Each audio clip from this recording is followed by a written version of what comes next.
So, und damit herzlich willkommen zu einer neuen Folge Starfield hier bei LoCas Live. Seid gegrüßt. Ich bin der Lars. Was war das jetzt? Ich bin die Cassie. Und zusammen ergibt das. LoCas. Ja, das hat man schon lange nicht mehr.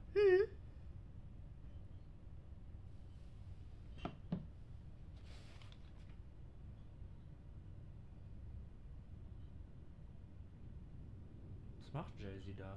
Ich freue mich auch gerade.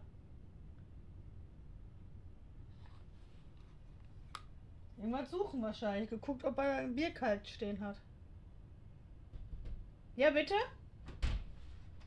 Wenn ihr einkaufen geht, könnt ihr dann ein Malzbier kaufen? Vor dem Mülleimer ist eine Tüte. Ich glaube, da ist noch Malzbier drin. Such, nehme ich mal uns. Das bist du da am Randalieren. Ja. Geh mal gucken. Meinst du, der kann dann nicht alleine eine Tüte vom Mülleimer finden? Oh Mann, wir müssen jetzt sofort wieder auf Mono umschalten. Geht doch gar nicht.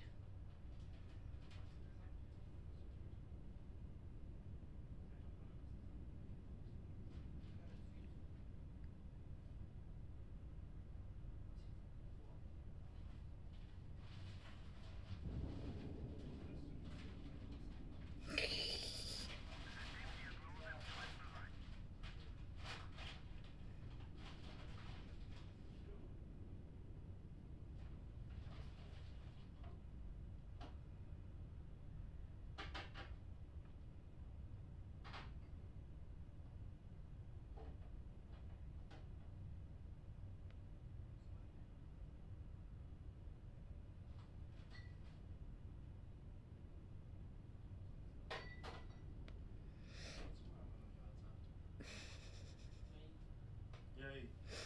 Hat er also nicht zugehört. Nee, und jetzt? Auf der anderen Seite des Raums geguckt.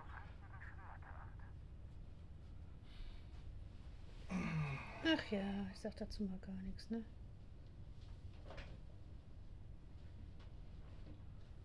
Besser ist es, oder? Ja. Da waren sogar noch 2 Handgetränke. Ach, das wusste ich nicht, aber ich wusste, dass da 2 Glasflaschen mindestens drin waren. Es ist schon traurig, dass er nicht weiß, wo die Mülleimer stehen. Ich glaube, die muss er jetzt mal wöchentlich entleeren oder so, damit er weiß, wo die sind.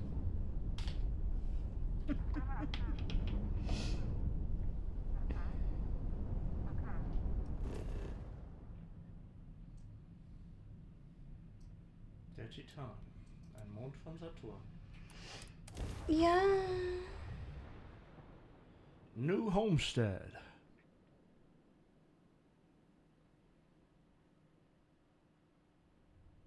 Ich hab da was. New Homestead, was?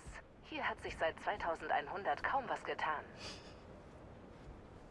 Da habe ich aber ein Problem mit meinem Schiff. Mhm.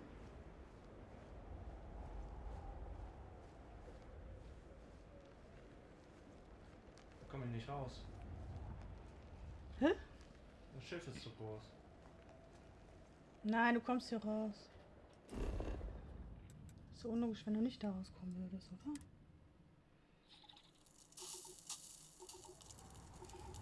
Ich meine ja nur. Da komme ich aber nicht. Bin hier festgebackt mit dem großen Schiff.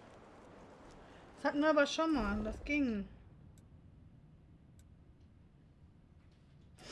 Mm.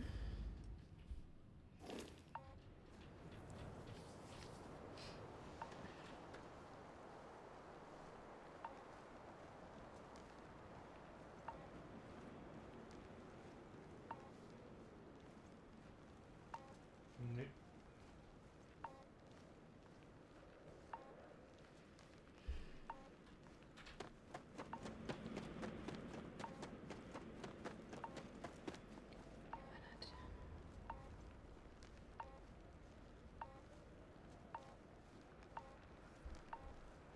Na, echt mit dem kleinen Schiff wiederkommen?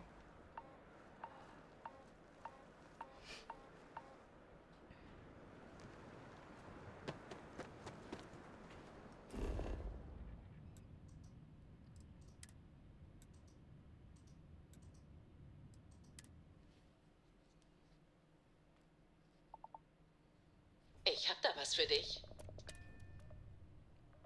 du kurz Zeit hast, habe ich was für dich. Captain, benötigen Sie meine Hilfe? Wir nehmen Vandalismus hier ernst. Geschichte gehört beschützt.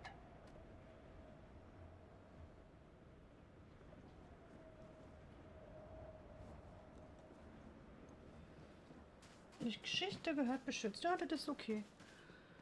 Stößchen. Wait.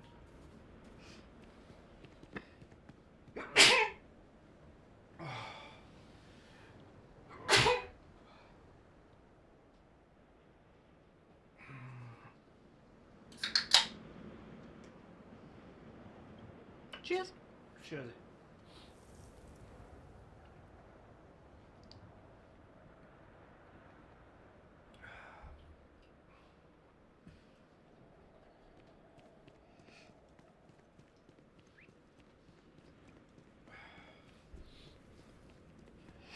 Ja, das war hier auch mit dem kleinen Schiff, mit dem ersten, glaube ich. Interessant. Das Letzte, was ich in einer solchen Siedlung erwartet hätte, ist ein Museum. Könnte einen Besuch wert sein.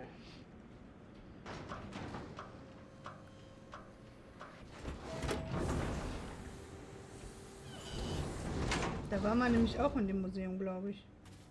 Hier waren wir doch noch gar nicht. Doch. Nur am Set sind wir doch gar nicht reingegangen.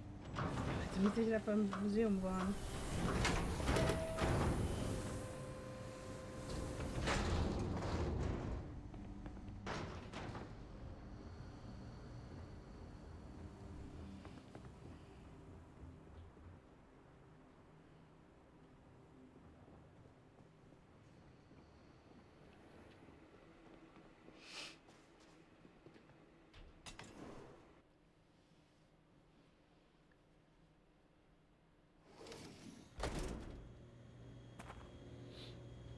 Ach, das machen viele beim Rumhusten und Niesen. Ja.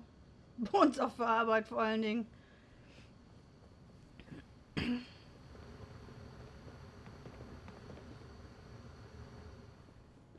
Die haben gar nicht so viel Personal, Ich dass lerne hier total alle hier viel. krank feiern können. Das muss man einmal die im krank Leben sind. einfach gesehen haben.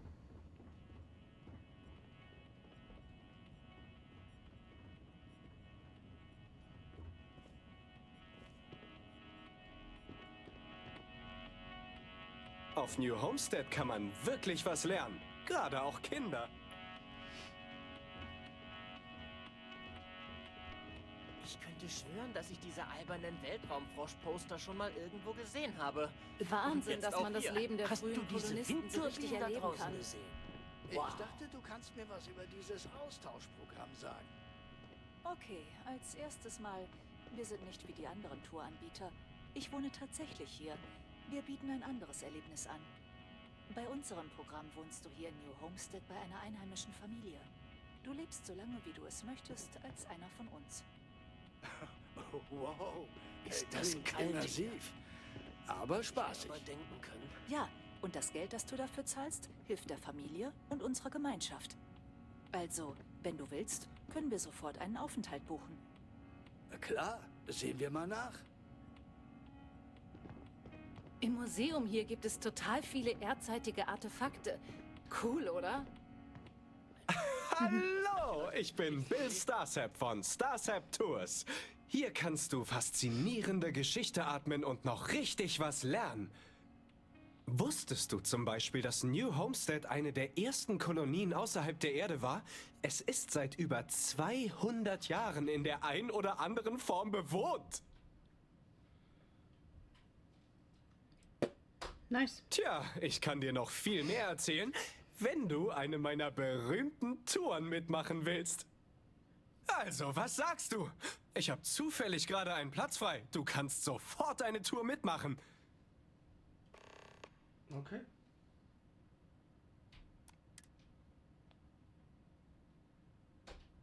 Exzellent! Du wirst es nicht bereuen. Meine Touren sind einzigartig. Dann müssen wir nur noch über den Preis reden. Eine echte Starsap-Tour kostet nur 100 Credits. Oh, ist ja nicht viel. Klasse! Dann legen wir doch direkt los, ja? Gut. Das hier ist New Homesteads Haupthalle. Dieser Untergrundbereich entstand erst nach Vollendung der ursprünglichen Titan-Astrobasis im Jahr 2130. Folge mir. Am Ende der Tour kommen wir hierher zurück. Dann zeige ich dir die Museumskollektion. Doch zuerst zeige ich dir die Wohnquartiere. Denk dran, es handelt sich nicht um Darsteller. Die Leute leben wirklich hier. Nimm also Rücksicht darauf. Die ersten Bewohner der Titan-Astrobasis lebten in den Pods, die du oben gesehen hast. Nach Abschluss dieses Bereichs der Basis im Jahr 2144 zogen sie dann hier nach unten. Wie du siehst, ist es hier aufgrund der Enge überfüllt. Auf den unteren Ebenen leben aber noch mehr Leute. Dort haben wir auf der Tour aber keinen Zugang. Falls du dich umsehen willst oder irgendwelche Fragen hast, können wir an jeder Station einen Stopp einlegen. Hast du Fragen? Warum leben die hier auf so kleinem Raum? Leider sind zusätzliche Bauarbeiten in diesen Höhlen nur schwer möglich. Aus diesem Grund leben die weniger Begüterten in diesen alten, aufeinander gestapelten Containern. Alles andere wäre für sie nicht erschwinglich. Ist zwar nicht schick, aber dafür praktisch und gemütlich. Naja. Die originale Titan-Astrobasis besaß an der Oberfläche noch mehr Wohnpods, die mit den alten Gebäuden weiter hinten verbunden waren. Je größer die Kolonie wurde, desto mehr wurde die Basis im Untergrund erweitert. Die alten Pods wurden für diesen Zweck recycelt. Wie viele leben denn hier? Die genaue Zahl kenne ich nicht, aber New Homestead ist ziemlich klein. Bis auf die Bewohner auf den unteren, nicht öffentlichen Ebenen sind das hier alle Bewohner. Manche Leute, darunter die Security und auch ich, pendeln sogar täglich hierher. Kein Problem, ich warte hier. Die Einheimischen plaudern gerne mit Touristen. Manche sind aber beschäftigt. Bitte nimm Rücksicht darauf.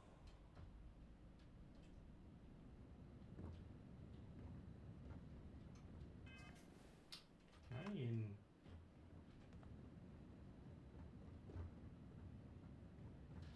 Ich kann's kaum erwarten, endlich auf meinen Lernurlaub zu gehen. Lernurlaub? Interessant. Immer diese Touristen. Sei so nett und mach keinen Unfug. Wir haben schon so genug mit Kranken und Verwundeten zu tun. Klasse, der nächste Tourist. Darf ich raten? Du bist auf dem Eis ausgerutscht und jemand muss dir den Knöchel bandagieren.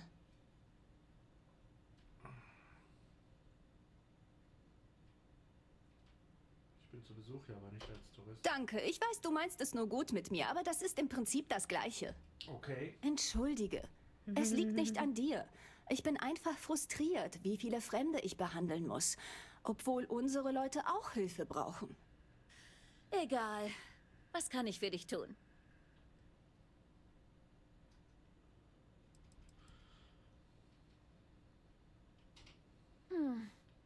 Wir haben zwar keine schicke neue Praxis, aber es ist vermutlich leichter als da, wo du herkommst.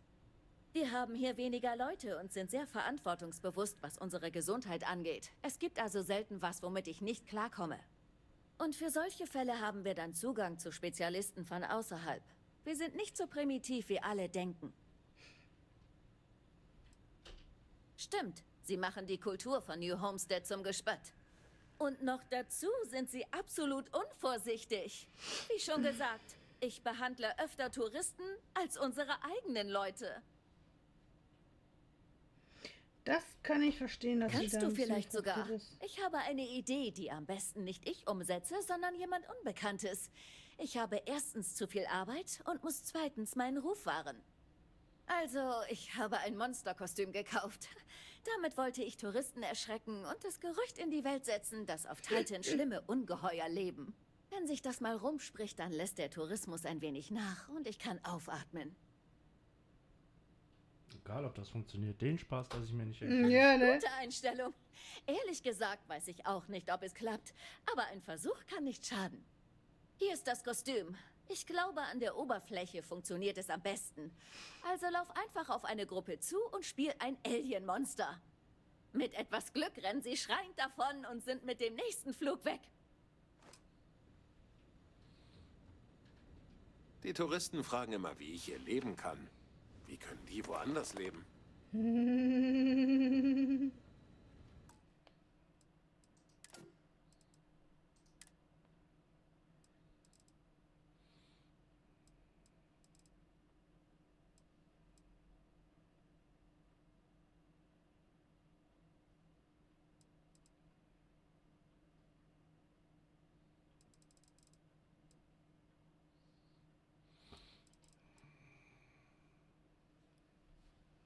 Ich suche so eine Einstellung mit der Kamera.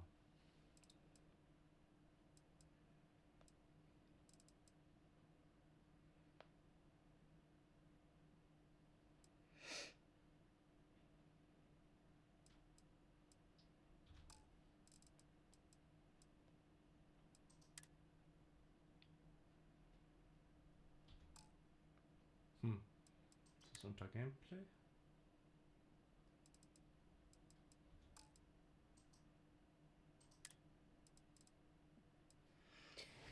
Gut möglich.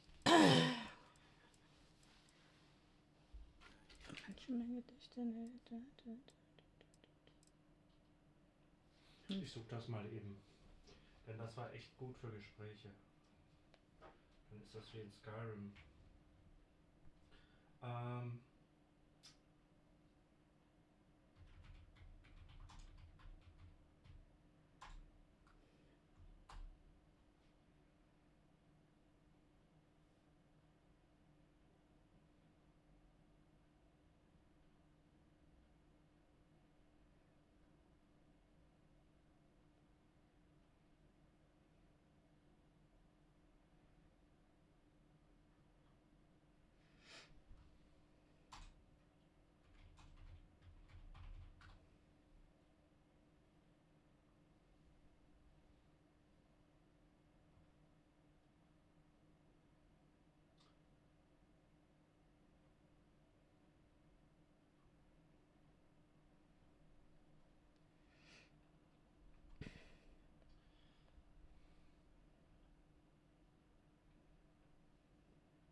Ja, wir hätten das mit dem Kinderkram machen müssen am Anfang.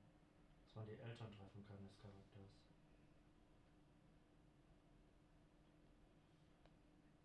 Wieso? Weil es dann wichtige Dialoge gibt. Das ist ja doof, wenn die da mit anderen Dingern vorenthalten wären. Ja, ist aber so. Okay. Puh.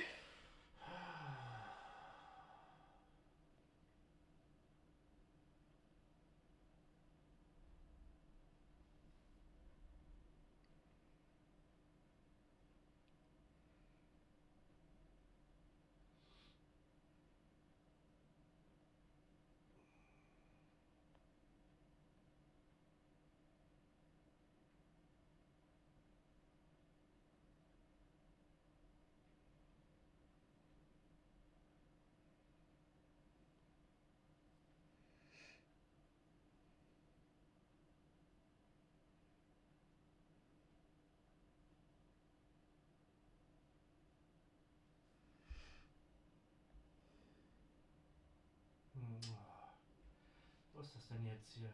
Grafik.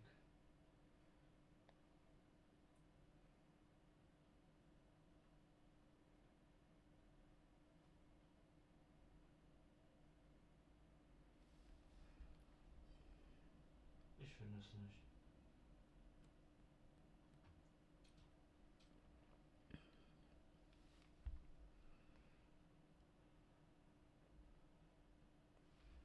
Ach so, ist wieder eine Mod.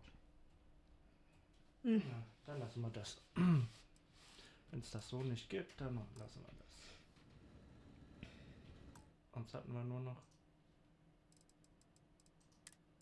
Zugänglichkeit. Naja, das war jetzt. Ich behandle dich, wenn es nötig ist, aber bitte sei einfach vorsichtiger. Ich immer vorsichtig. Schönen Aufenthalt. Früher hatten wir Stören die hier deutlich Touristen mehr nicht. Touristen. Sie bringen Geld mit. Komisch, dass die Leute herkommen, um zu sehen, wie das Leben in den frühen Kolonien war. Wir leben eben einfach. Ich hätte Lust auf Anjas leckeres Essen im braunen Pferd. Die Leute in Cydonia sind zwar näher an der Erde, aber wir bewahren die Traditionen besser.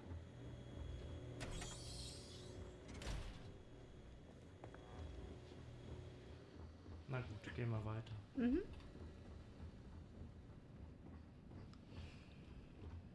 Ich würde ja wahnsinnig Hast du gerne mal Fragen? Junks probieren. Aber Papa sagt, das wäre bloß Junkfood für Touristen. Gut, dann fahren wir jetzt mit dem Personenaufzug an die Oberfläche zum Farmgebiet. Hier entlang bitte. Lassen wir den Leuten fürs Erste Ruhe und wenden wir uns den Farmen zu. Gehen wir zum Aufzug. Yeehaw, Farming. Farmerama.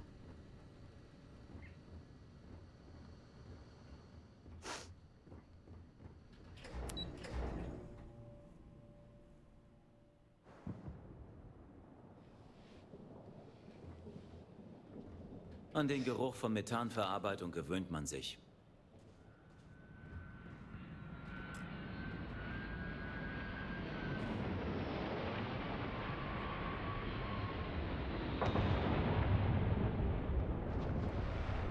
Die Farmen sind das Herz von New Homestead. Ohne sie hätte der ursprüngliche Außenposten nicht überleben können. Diese versiegelten Pots haben ein eigenes Klima. Die perfekte Umgebung für die Zucht von Hydrokulturen, die in den frühen Tagen der Kolonie zum Überleben nötig waren.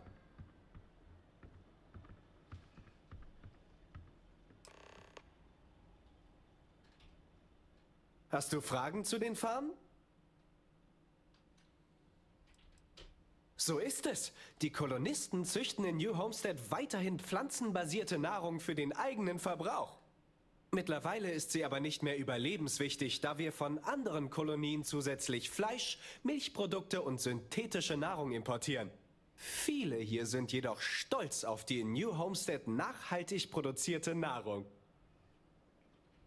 Was macht der hier? In der Gegenwart bauen wir alles an, was in der Galaxie so wächst. Früher waren es ausschließlich Pflanzen von der Erde. Das war alles mit starken Wurzeln, also Kartoffeln, Karotten, Rüben und dergleichen. Mais, Erbsen, grüne Bohnen, Soja und ähnliches wuchs nicht ganz so gut. Gute Frage. Da hier die heute allgemein verbreiteten Anbaumethoden erstmals angewendet wurden, gibt es wohl kaum Unterschiede. Allerdings sind unsere Farmen kleiner und werden von Menschen betrieben, nicht von Robotern. Wir sind hier etwas altmodischer als die riesigen industrialisierten Farmen anderswo in den besiedelten Systemen. Dann gehen wir weiter. Später kehren wir im Gasthaus zum braunen Pferd ein. Die Gerichte werden mit lokalen Zutaten gekocht. Doch zuerst ein weiterer Halt. Es ist nicht weit. Folge mir. Die alten Biolabore befinden sich auf der anderen Seite dieses Gebäudes. Da gehen wir jetzt durch den Gang dorthin. Da sie nicht mehr genutzt werden, dienen sie nur noch Ausstellungszwecken. Alles sieht genauso aus wie früher, als sie noch in der Titan-Astrobasis genutzt wurden. Aktuell wird hier renoviert. Normalerweise gibt es hier für Kinder interaktive Möglichkeiten, um etwas über die damalige Suche nach Mikroorganismen zu lernen. Hallo. Immer schön, neue Gesichter zu sehen. Ich liebe Mikroorganismen. Guck mal, alles eingefroren da draußen. Ja. Ich habe mir mal sagen lassen, es ist ein bisschen frisch da draußen. Entschuldige, dass es so verstaubt ist. Hast du Fragen zu den alten Biolaboren der Titan-Astrobasis? Was haben sie denn hier entdeckt? Danke für diese Frage. Leider keines. Die NASA finanzierte damals den Bau der Astrobasis, weil man in den Methanbecken auf Titan eine Art Ursuppe vermutete. Man suchte überall danach, führte unter anderem tiefe Eisbohrungen durch, alles ohne fündig zu werden.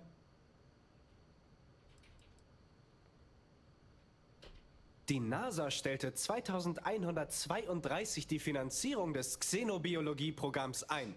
Doch die Wissenschaftlerin Catherine Neely schlug vor, stattdessen den Koloniebau auf unbelebten Welten zu erforschen. Und so wurde im Jahr 2135 der Grundstein menschlicher Besiedlung überall in der Galaxie gelegt. In diesen Laboren standen die entsprechenden Forschungscomputer.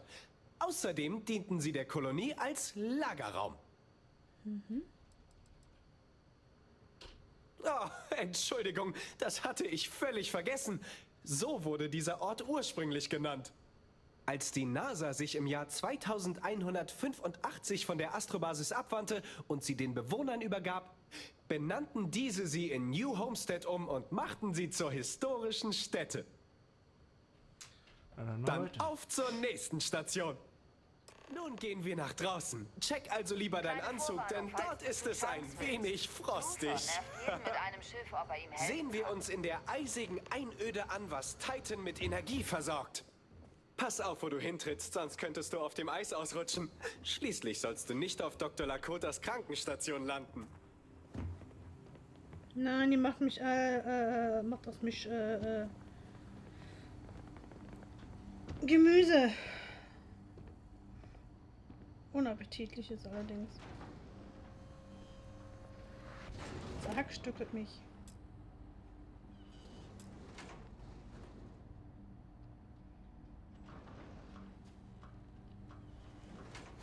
Wo war ich? Ach, richtig. Die Energieversorgung von New Homestead. Da die Technologie damals noch deutlich primitiver war, gestaltete sich die Energieversorgung als eine echte Herausforderung. Aber primitiv oder nicht, die Technologie hielt die alte Astrobasis am Laufen. Und erstaunlicherweise funktioniert sie noch bis heute.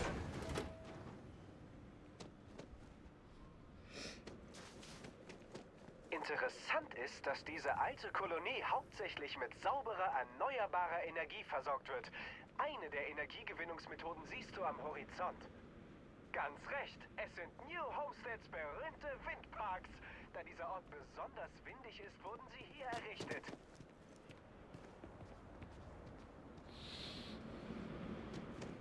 Da es sich um eine ebenso billige wie zuverlässige Energiequelle handelt, sind diese Turbinen für die Kolonien von großer Bedeutung.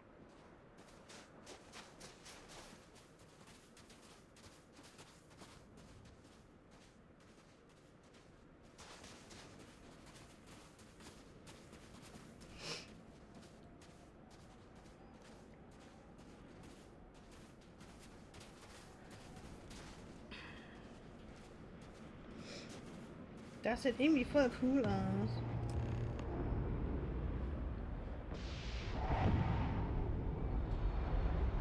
Interessierst du dich für Windkraft?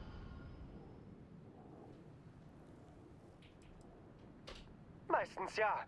Sicher hast du die Stromausfälle bemerkt. Da es hier draußen so eisig ist, frieren die Maschinen von Zeit zu Zeit ein.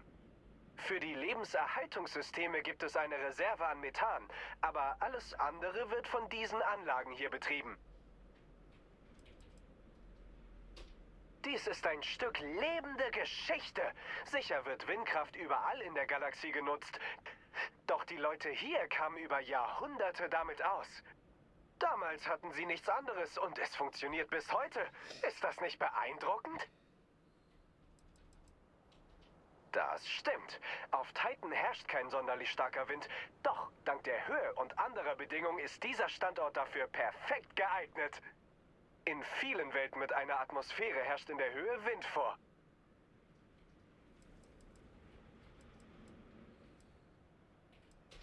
Absolut. Aber sei vorsichtig. An deiner Stelle würde ich nicht zu nah rangehen. Weil? Das habe ich mich auch gerade gefragt. Mag er uns aber nicht erzählen.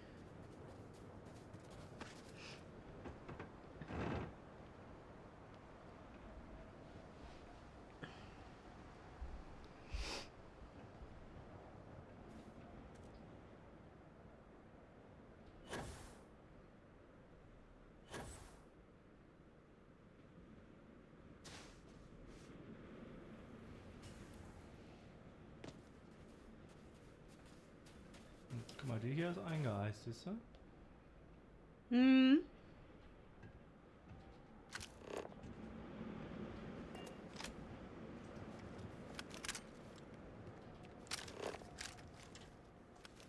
Lass das lieber, bevor du noch jemanden triffst. Ich wollte es ja frei machen.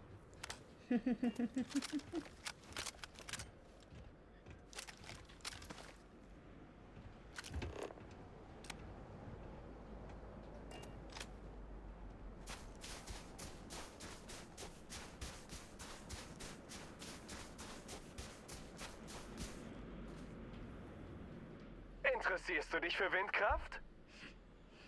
Lass mal weitergehen. Dann weiter. Du bist der Boss. Kommen wir jetzt zu Titans umfangreichen natürlichen Ressourcen. Titan bietet reichliche Vorkommen an Kohlenwasserstoffen wie Methan und Ethan. Beim Anflug auf New Homestead hast du die Becken sicher gesehen. Für mich tragen sie zur natürlichen Schönheit dieser Welt bei, halte ich aber lieber von ihnen fern. Wie alles Schöne können sie gefährlich sein. So wie das Haustier meiner letzten Ex-Frau. Sie hatte dieses wunderhübsche Wesen. Keine Ahnung, wie man das nennt. Der Verkäufer konnte ihr nicht sagen, was es ist und woher es kommt. Keine Ahnung, was er genommen hat. Ich glaube, das war nicht ganz legal. Es sah echt hübsch aus. Die Federn schillerten in allen Farben des Regenbogens. Aber es hat gebissen. Hätte mich fast eine Hand gekostet. Behalten hat sie das verdammte Viech trotzdem. Naja, wir sind nicht ohne Grund geschieden. Aber genug von mir. Schließlich geht es um Methan und andere Ressourcen, oder?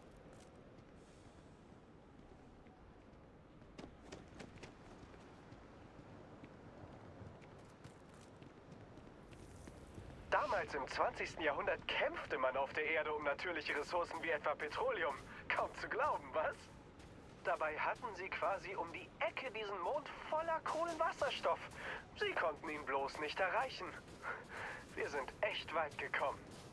In New Homestead liegen die ältesten und größten Methanverarbeitungsanlagen der besiedelten Systeme.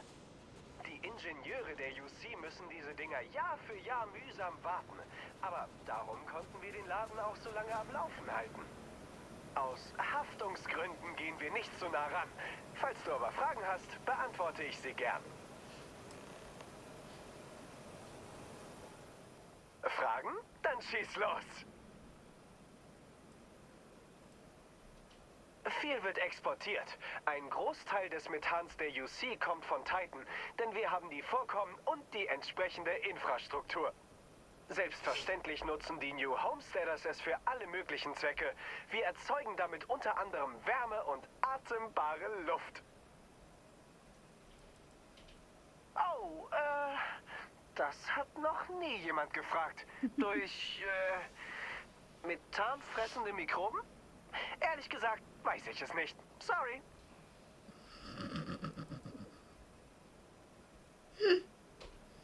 Das passiert ja nicht für lange Zeit. Eigentlich passiert es überhaupt nicht. Diese Anlage verfügt über redundante Systeme. Sie lässt sich also Stück für Stück abschalten, ohne dass der Durchlauf zum Stehen kommt. Währenddessen bezieht die UC ihre Ressourcen anderweitig, sodass für New Homestead keine Probleme entstehen. Okidoki, sonst kannst du sie später noch stellen. Der nächste Stopp ist besonders interessant und gehört erst seit kurzer Zeit zur Tour. Es handelt sich um das einzige Naturdenkmal der Tour. Die Einheimischen nennen diese Gletscherspitze liebevoll Ymirs Horn. Früher trug dieser Kollis den Namen einer Figur aus einem berühmten Fantasy-Roman. Doch vor einigen Jahrhunderten wurde er umbenannt, um einen Rechtsstreit zu vermeiden. Was ein Kollis ist, das ist lateinisch für Hügel. Früher musste eine Stelle auf einem Planeten mindestens eine Hügelgruppe umfassen, um benannt zu werden.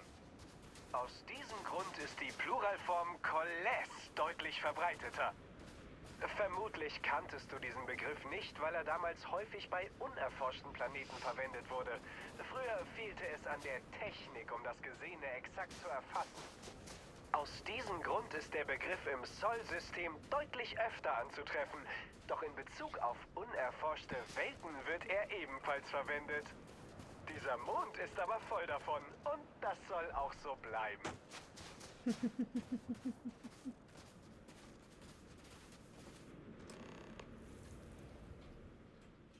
Da wären wir.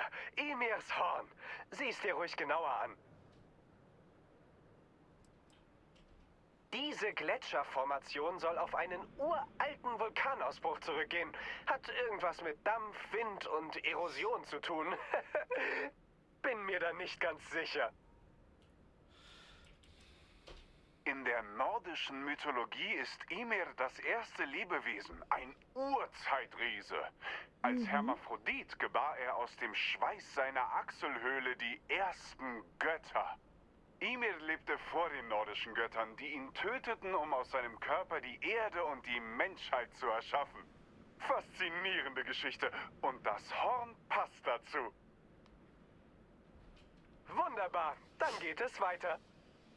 Durch die Methanverarbeitungsanlage gehen wir jetzt wieder nach innen. Fass unterwegs bitte nichts an. Beherzigen wir Dr. Lakotas Bitte und gehen keine unnötigen Risiken ein. Anderes Thema. Vielleicht ist dir aufgefallen, dass die Leute hier Nachnamen haben, die mit dem Ursprungsort ihrer Familien auf der Erde zusammenhängen. So ehren wir die Vergangenheit. Der Museumskurator Maurice Lyon kann dir mehr darüber erzählen. Du findest ihn in der Haupthalle. Er liebt es, darüber zu reden. In aller Regel sind die einheimischen Touristen wie dir gegenüber sehr aufgeschlossen. Allen ist bewusst, dass der Tourismus für die Kolonie eine wichtige Rolle spielt. Die meisten plaudern gerne ausführlich über ihre Aufgabe hier. Sie sind stolz auf ihren rauen Lebensstil.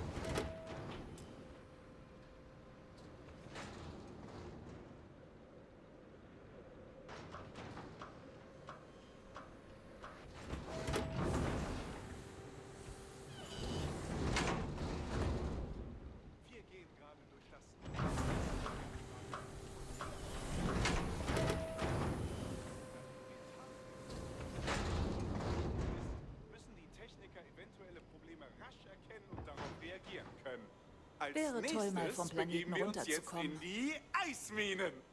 Aus einer natürlichen Quelle steigt hier Wasser aus der Tiefe empor. Doch aufgrund der Kälte gefriert es an der Oberfläche. Ich habe gehört, dass wir in Sektor 3 wieder ein Leck haben. Das ist schon das 2. Mal diesen Monat. Ich weiß, ich schicke wieder jemanden.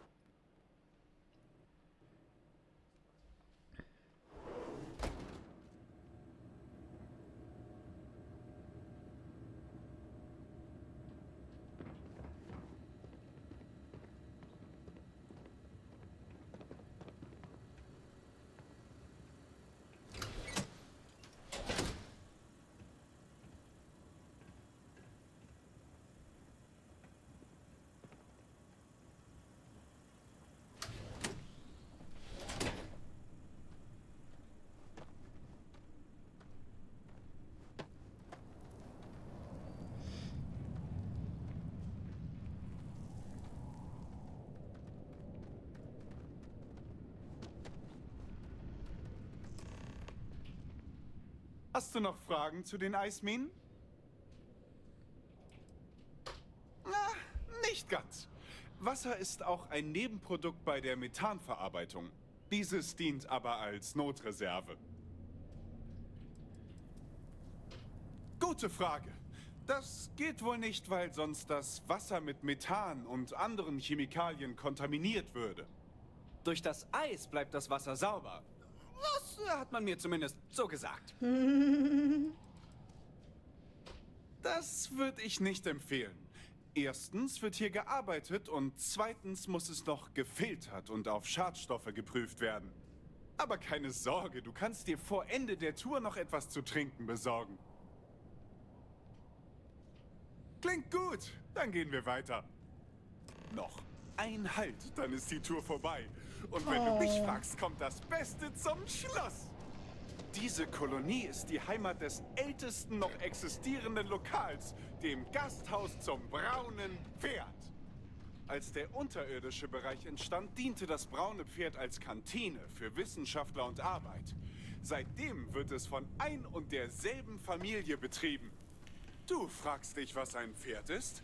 Das waren große Tiere mit 4 Beinen, die auf der Erde lebten und zum Transport oder für die Arbeit genutzt wurden.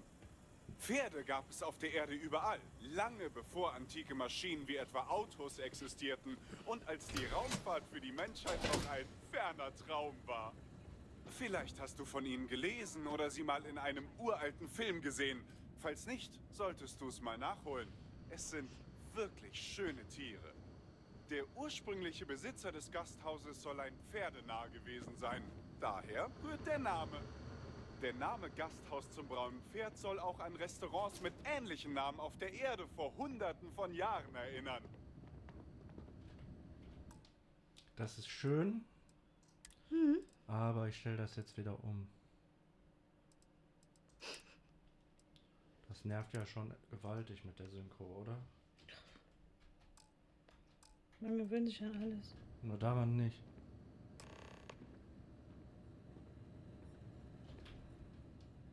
That delicious smell is making me hungry. Can I answer anything about the brown horse?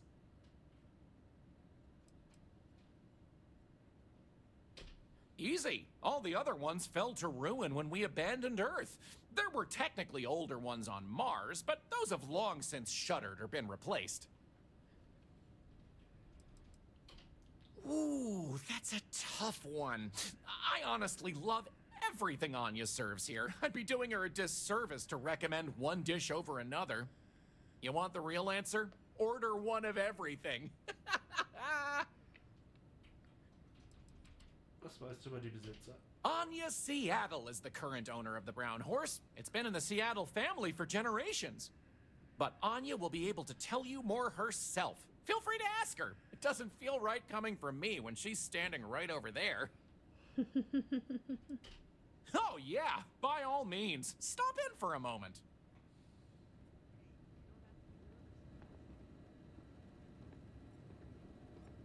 Why not order some food and make yourself comfortable? Welcome, I'm Anya. Is this your first time with us at the Brown Horse Tavern? Ja, ich war ja noch nie. Oh, well, thank you for joining us. You're in for a real treat. We've got an assortment of food and drinks, some of which follow homemade recipes that have been passed down over hundreds of years. So, what can I do for you? You mean the Brown Horse? Well, it's only the longest continuous running restaurant since humans started settling outside of Earth. There's a lot of history within these walls. And some damn fine food and drink, if I say so myself. This place has been in my family for generations. My however many, great-grandmother opened it when the first colony started on Titan. Back then, it was a simple mess hall that she chose to put a little extra love and flavor into. And now, it's the pride of New Homestead. Ich habe das Chance-Restaurant gesehen. Schadet das deinem Geschäft? Oh, hardly. The locals pretty much stay away from chunks, so whenever they don't feel like cooking themselves and want a fresh meal, they come to me. Only the tourists eat that junk. But don't tell that to my husband. He manages the chunks. I love him, but he's a bit of a fanatic about it. Dann zeig mal die Karte. Let me show you what we have. So. Bier, Bourbon, Pilz. Ja, ich gehe ja schon in die Küche. Aber ich bin ja hier. Frittierte Gewürzgurken. Mm. Davon hole ich mal eine. Oh, Hörnchen. Mm, das klingt geil. Nuno? Mhm. Jetzt weißt du, was ich mir machen muss. Diese Hörnchen? Mhm.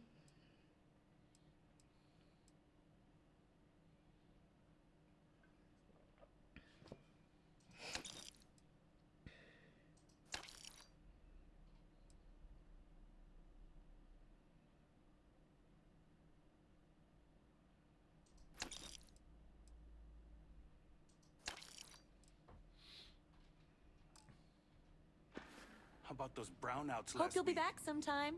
I know. I'm just glad the auxiliary power picked up. Remember that time a few years back where everyone had to huddle together for warmth? Oh, the tourists hated that. Well, Joyce says she's on it. Something about the turbines freezing up again. Joyce is great at what she does. I'm sure she'll handle it.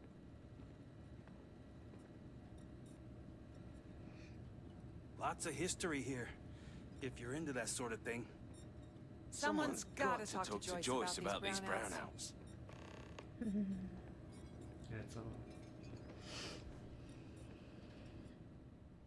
That delicious smell is making me hungry. Can I answer anything about the brown horse? Okay then. All right, we're headed to the last stop. Right back where we began. Feel free to check out the museum exhibit in the main concourse here. These displays are full of rare earth trinkets salvaged from before humanity left, and Maurice is happy to talk about the collection. The museum's curator, Maurice, will be happy to talk to you if you want to know more.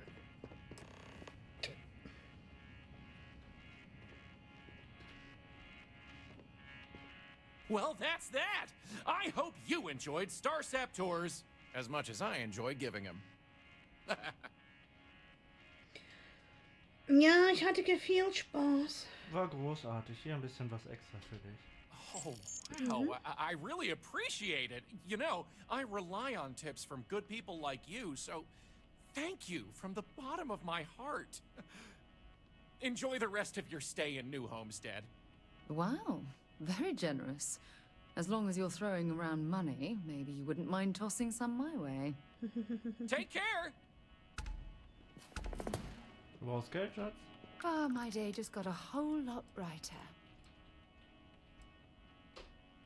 Oh, I can tell I'm going to like this. I don't deserve someone as amazing as you. How the hell did I get so lucky? Talk to you again soon, darling.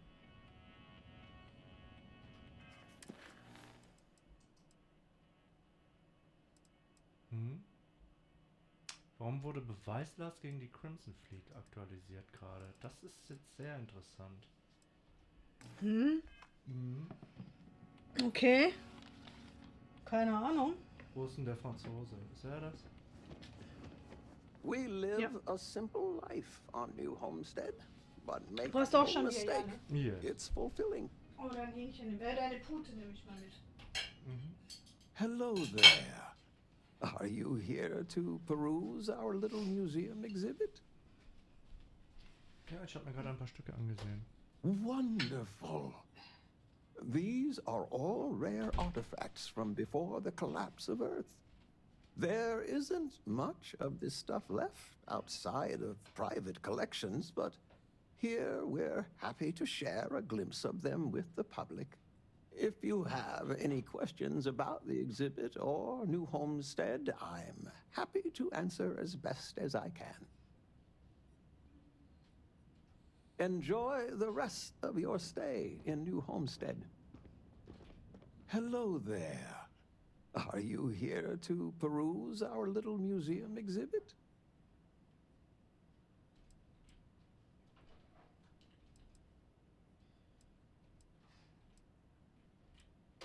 Ah, I could see how that might not be clear, given that it's displayed in the main concourse here. But if you take a look, you'll notice our collection of rare Earth antiquities salvaged from before the collapse. It's quite the unique glimpse into our past. If you have any questions about the exhibit or New Homestead, I'm happy to answer as best as I can. Kannst du mir mehr über die Ausstellung erzählen? Of course, certainly. We have several items in our collection that we rotate in and out over time, but they all originate from the same place, Earth. We have everything from toys to antique technology to sports memorabilia. We even used to have an old Earth vehicle, but we had to sell it when we ran out of space for it. Most of our collection was donated by fellow Earth enthusiasts and historians who felt it belonged close to the homeland here in the Sol system. I am Maurice Leon, and I am the community elder. As the oldest living citizen at 96, my only job is to keep Earth history alive. I tell stories to the young people and the visitors from other worlds. Although my memory isn't what it used to be, I try my best to get the stories right.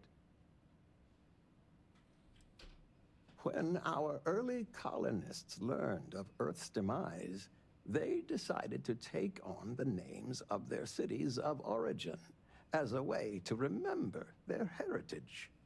Now, some may have been lost in translation over the years, and some may have taken it more seriously than others, but the names are mostly accurate. Mostly, huh? For instance, my family comes from the city of Lyon, in a country that was called France. Sure, I'd love to. There was once a war so big that they say all of the world was involved. This was actually the second time it happened. They fought because a terrible man named Hitler rose to power and slaughtered many innocents. Millions were lost. Yeah. Even the colony war pales in comparison. Yeah. Why so? It's what I do. Nein, ich bin There kein was Geschichte. a time when huge monstrosities called dinosaurs ruled over Earth, long before humans existed. They were similar to some of the larger life forms you might see elsewhere in the settled systems. Their reign ended when I can never remember if it was a comet, an asteroid, or a meteor that hit the Earth. Whatever it was, it nearly wiped out most of the life at that time. Asteroid eigentlich. Mehr. Let me think of a good one. A long time ago, thousands of years, humans built a wall so large it spanned the northern length of one of Earth's largest empires, China. They called it the Great Wall of China, and it was meant to keep out invading hordes. If I recall correctly, it didn't always work as well as they had hoped. I'll have to look it up again. Memory's not what it once was. Aber ja, ist richtig. Sure, I'd love to. I heard that there was once a giant creature that attacked one of Earth's major Nein, cities. Godzilla war nicht richtig. It knocked Ganz over gar nicht. buildings and, you know, my apologies. Ja, I'm ja, pretty das war eher sure ein I'm alter Film. confusing that with an old movie. It's an interesting story. New Homestead began as a scientific research base called the Titan Astrobase, back when space travel was in its infancy. The hope was that humanity would be able to discover simple alien life here given the moon's composition and water supply. When that ultimately failed, it was repurposed as a colony research base where scientists and engineers studied how to build colonies on inhospitable worlds. Then, finally, when gravity drives were commonplace and we started finding Earth-like planets, New Homestead was born as a living history community to preserve that past. Ja, aber das ist immer noch wichtig, weil auch ja Minenwelten und sowas, Minenkolonien gebaut werden müssen auf unwirtlichen Planeten oder gar Monden. von daher ist das schon Take gut. care. Danke, Maurice.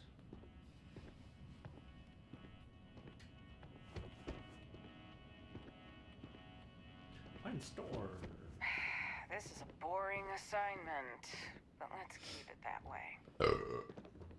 If you're looking to trade, I'm happy to help. Well, hello there, and welcome to my little shop. Are you visiting New Homestead for the first time? Ja, zum ersten Mal hier. Oh, nice. You know, it's always such a pleasure to meet people from other worlds. Yeah. Or just space. Thanks, I don't judge. Swampy. I'm Jay. I'm happy to help you find what you're looking to buy or take a look at whatever you want to sell. Trades of all kinds are welcome here. Or if you have any questions for me about the shop, the merchandise, or even just New Homestead in general, I'm happy to help you.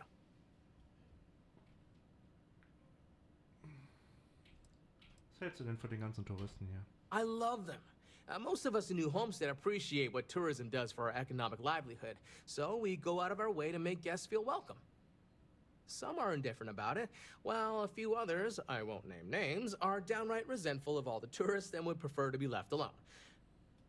But that being said, I believe our generally friendly demeanor is a large part of what drives people to keep coming back. Das ist auf jeden Fall ja im Gegenzug zu den hektischen anderen Welten hier. We used to, but not anymore. Believe it or not, the New Homestead Tourism Board decided a while back to do away with souvenirs. We don't really have the resources or facilities to make them here ourselves, and it was decided that anything less than that would seem exploitive of our people and inauthentic. Only thing we have are these souvenir slates about the history of New Homestead. Tell you what, I've got an extra one here that another guest left behind a while back. You can have it. Danke. Glad you asked. I'm looking for all sorts of things. Anything, really. Clothing, weapons, jewelry, even stuff they consider junk. You name it. We don't get a lot of off-world stock, so I offer to buy things from travelers. Anything they're willing to part with. Between you and me, people around here talk a lot about tradition and whatnot, but even they get curious about what other worlds have to offer. Ja dann, let's show. Sure thing. I'm also interested in buying if you have anything for sale. Na, viele Credits hast du nicht, aber ich habe bestimmt irgendwas für dich. Was gibt's denn hier? Eine Hydro-Art-Lampe. Aha. Property of the United Colonies. Und die vertickst du hier einfach? Machst du das nicht auch immer? Ja, aber ich habe ja auch keinen Shop. Also, Sukkulenten. willst du eine fürs Schiff? Welche möchtest du denn? Die oder die? Die hier? Die, ja. Okay. Okay.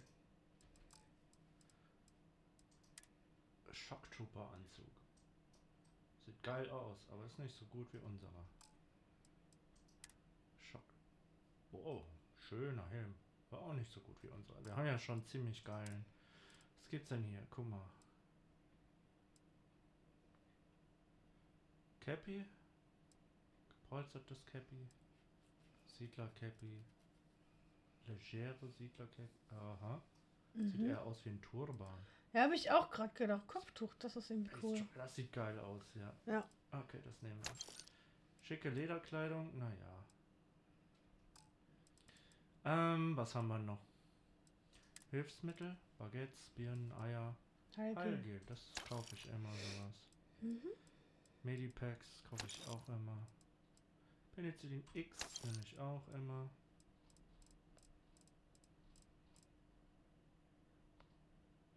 Zwiebel. Notizen.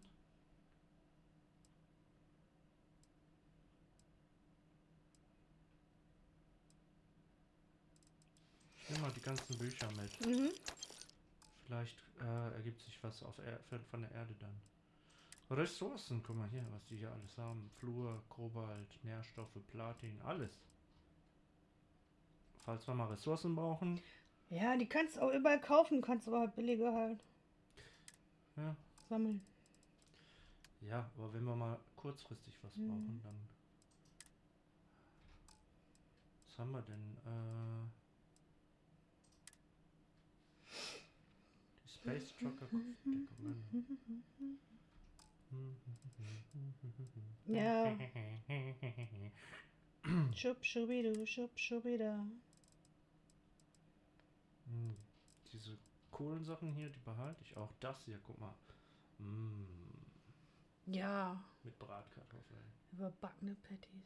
Wobei das ja eher Riffled Fries sind. Was habe ich denn, was ich abgeben könnte? Bestimmt auf dem Schiff noch irgendwas. Zum Beispiel habe ich ja immer noch Sonstiges auf dem Schiff. 2 Kaffeetassen. Noch 2 Kaffeetassen. Kartendecks kannst du alle 6 haben. Klebeband. Selbstgebrannter hier, ja. Kosmetik. Kugelstoßpendel. Willst du es behalten? Nö, ich glaube, sowas haben wir schon. Ja. Eine Küchentesi. Leere Bierflaschen, kannst du das reintun. Leere Chunks-Verpackungen haben wir an Bord.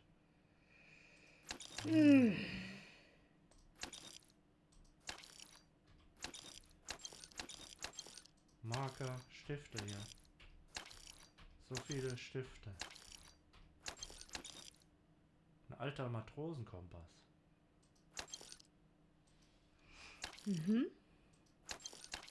Ganz viele Willoughbys. Einer reicht doch, oder? Ja, so nenne ich ihn jetzt da vorne, statt Willoughby, ja. Willoughby heißt er jetzt. Ninas Präsentation. Notizblöcke. Mein Schiffslager quillt über mit diesem Rotz. Ja, und es gibt immer einer, weißt du? Ja. Ist nicht viel, aber in Zukunft nehme ich sie auch nicht mehr absichtlich auf. Aber das kann halt passieren, wenn du so gerade große Crates am Looten bist. Teilweise hast du die aber auch auf dem Schiff, weil die auf dem Schiff sind.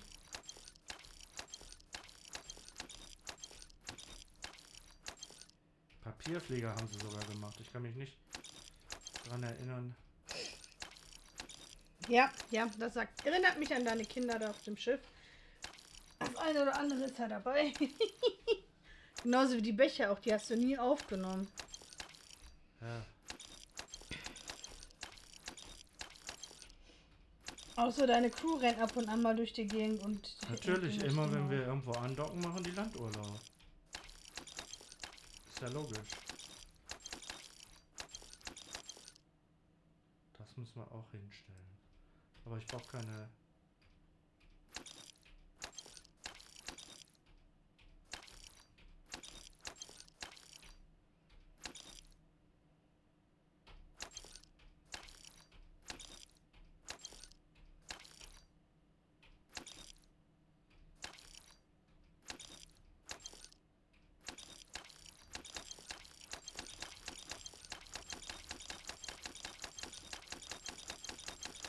Grundgültiger. Oh nein.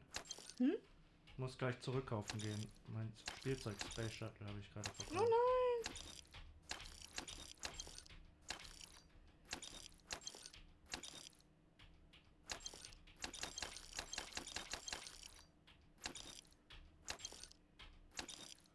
Oh, der ist pleite schon seit einer Weile. Maybe we can make a trade. Keine Items mehr zurückkaufen, weil ich weggeklickt habe. Ah. Aber das müsste er ja noch haben. Spielzeug Space Shuttle. So schnell hat es ja keiner gekauft. Spielfigur. Spielkarten. Spielzeug, da war's. Kannst du mir wieder ein bisschen Junk geben. Und mein Kuschelsaurus will ich wieder. Oh nein! Ja. Enjoy the rest of your day. Thanks.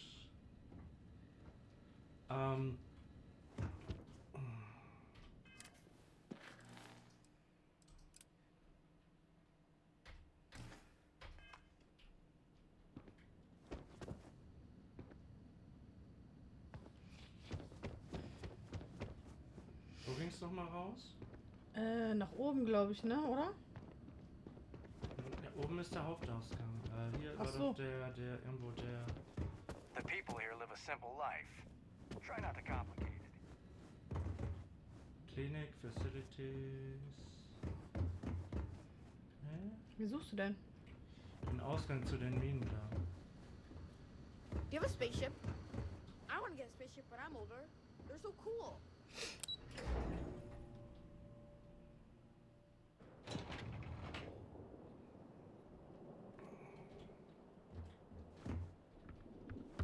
Ah, there. Always nice seeing a new face. The elders say they're preserving the traditions. Those folks in Sidonia may be closer to Earth, but we do a better job of preserving tradition.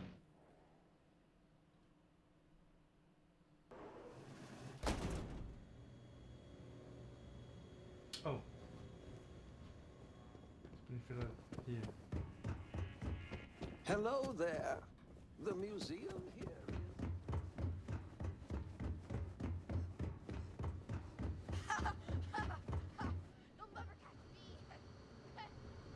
Yeah, I don't mind the I tourists. could They really help the go local for some economy. Albania's cooking over there.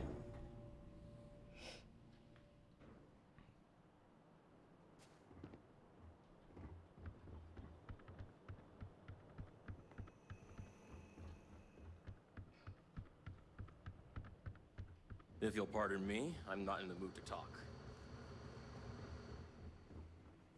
Off-worlders always ask how I can live here.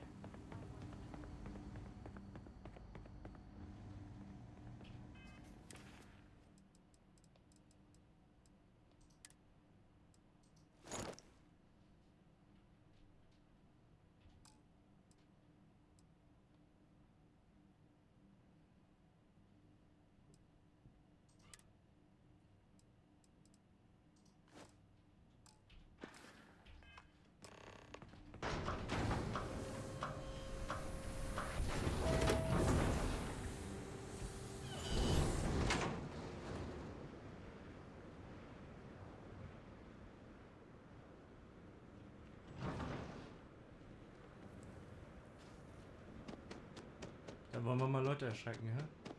Ja. Miau, miau. Also sieht so niedlich aus.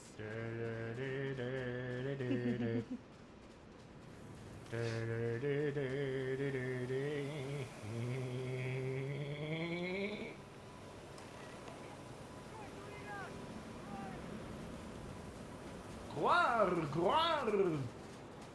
Guar, guar? Ja. Guar.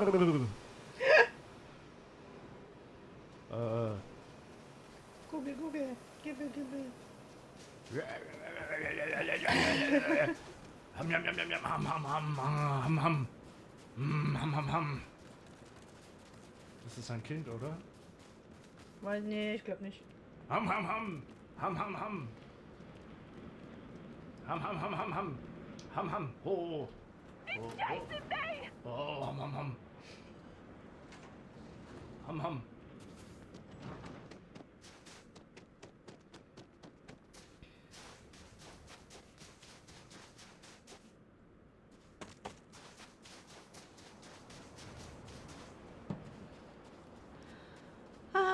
Juni hat morgen wieder früher Schule aus. Seriously? 3 statt 4 Stunden.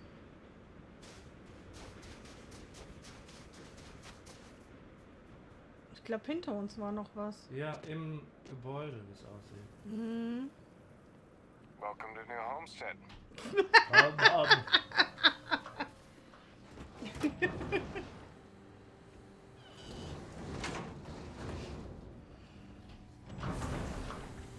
Ah, da ziehst du dann das Kostüm aus, oder was?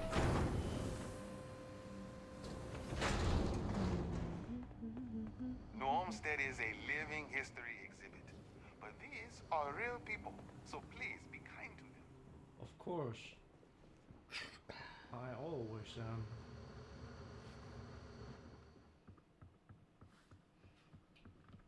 Interesting costume you have there. Very spooky.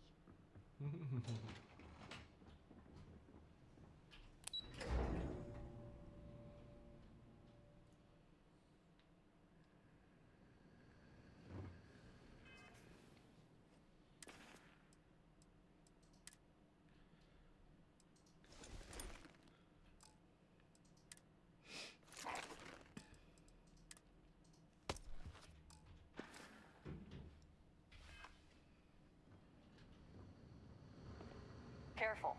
There are some dangerous areas around here that are not part of any tours. Did you scare off?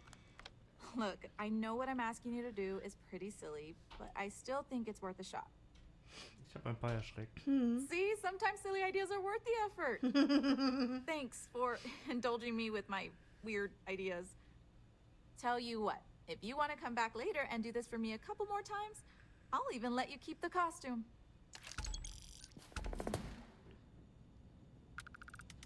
Ja, dann gehen wir immer nochmal hier hin.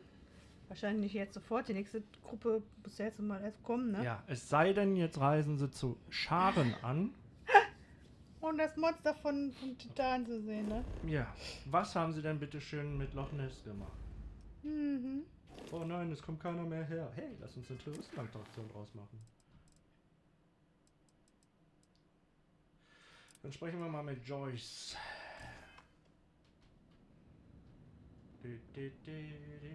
That's way more awesome wherever you come from than it is here. Leute, seid froh, dass ihr ein einfaches, ruhiges Leben habt.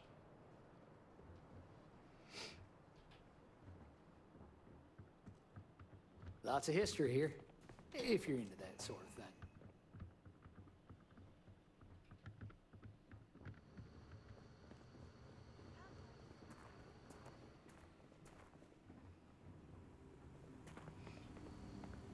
Don't stay outside for too long here on Titan.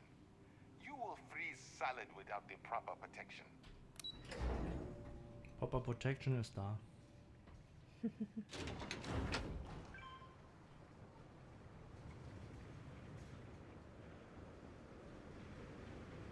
That old Titan wind is going strong today. Oh, hello there. Are you here about the brownouts? That's usually the only reason people come up here to talk to me, since I'm the power system manager here. Ja, deswegen bin ich hier. Of course you did. That's okay. It's a problem here. Citizens and visitors alike have a right to know what's going on and when to expect a fix. Problem is, I don't know how long we'll have to deal with this, because I'm needed here to oversee the whole system, and we don't currently have anyone available to go out and solve the issue at the moment. Actually, that's not a bad idea. I'm a little new to the job, and I'll admit I'm struggling a little bit. I could use some help. Sind eigentlich jetzt deine Liquid schon angekommen? Ja, das stimmt schon. Hier sind schon zu Hause. Ach so.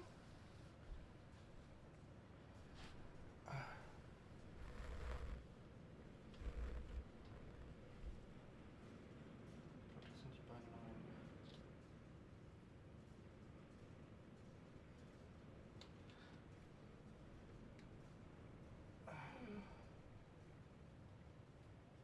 Ja. Da stehen sie schon angemischt und reifen gemütlich. Gut, gut. Was war denn diesmal drin? Für Jay-Z? So ein kleiner Mini, Weihnachtsmann. Weihnachtsmann, genau. Habe ich mir fast gedacht. What's going on? I could Wo use ich denn someone da? who's handy Dass with es a laser ankam? cutter to break up the ice that's formed on some of the power system Wo war ich machinery denn da, out als there. es ankam? That should clear up the shorts we've Du been hast mir das experiencing Paket sogar and stop the hingelegt. brownouts. Does that sound like something you can do? Oh, thank you. I guess I'm Warum habe lucky ich you nicht showed up mitgekriegt, then. dass du es aufgemacht hast und so? Just be careful not to hurt yourself or the equipment. Keine Ahnung. I'll continue to monitor things from here. Verrückt. Guck mal, hier ist noch ein Cutter. Hi.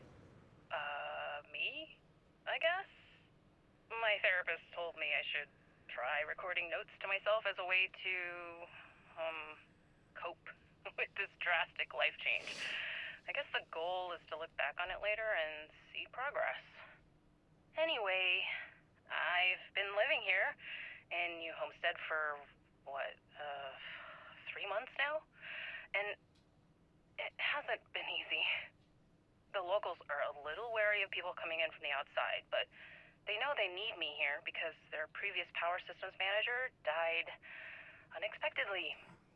Got stuck out in the cold with a suit puncture. Alcohol may have been involved. Remind me not to make that same mistake. Where was I?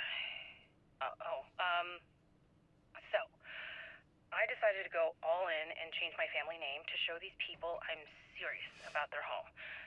It's caused some drama with my parents, but ultimately, they understand. And to be honest, I kind of like it.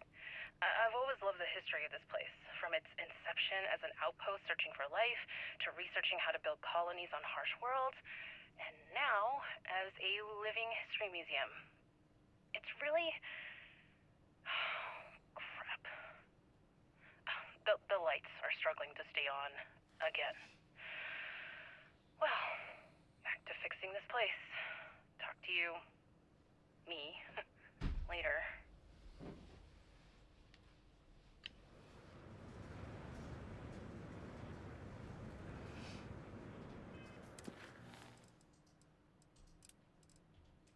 Dann gehen wir mal Eis wegmachen.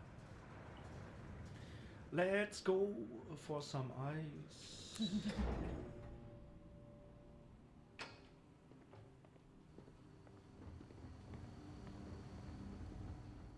Das ist sie. Gogo Gadgetto Anzug.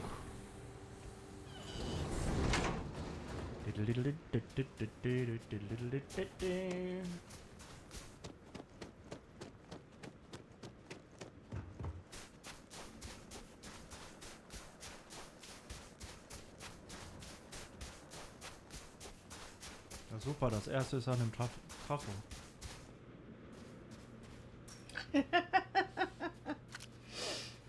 Ja, genau zielen, ne?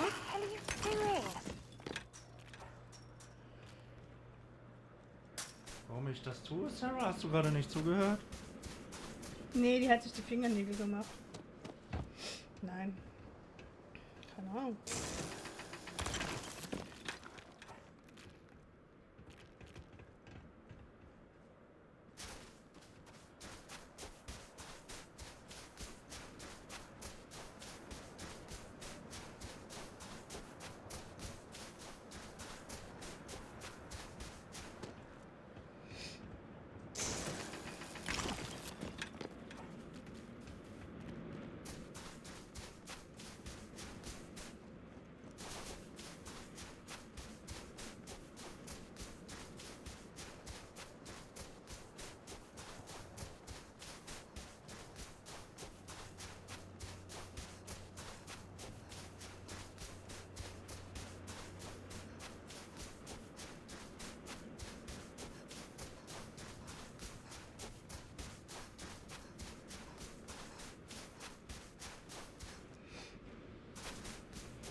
Da unten steht noch eine, die nicht läuft.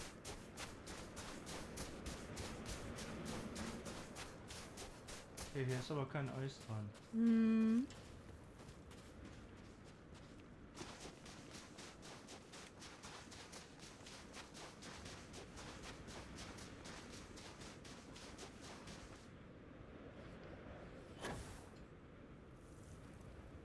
Awesomeness!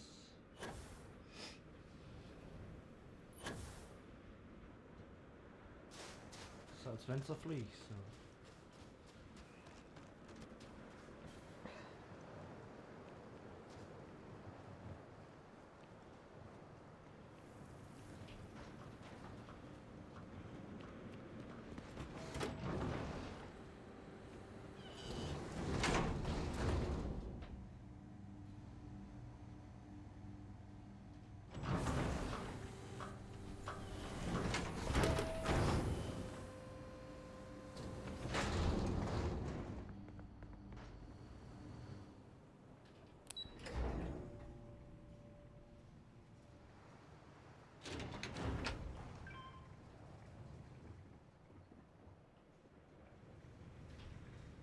careful not to damage the equipment with the cutter while you're working. We don't need any more problems. Good work. I should be able to take it from here. Thanks. I hope this lasts a little longer than last time. Warum beheizt ihr die nicht? Weil es wahrscheinlich zu teuer ist.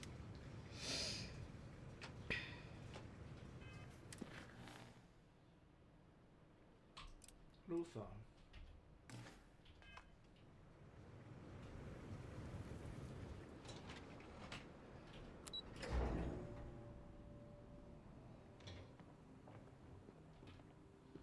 Wir wollen stark Bier. Und neulich erst wurde welches gebraut.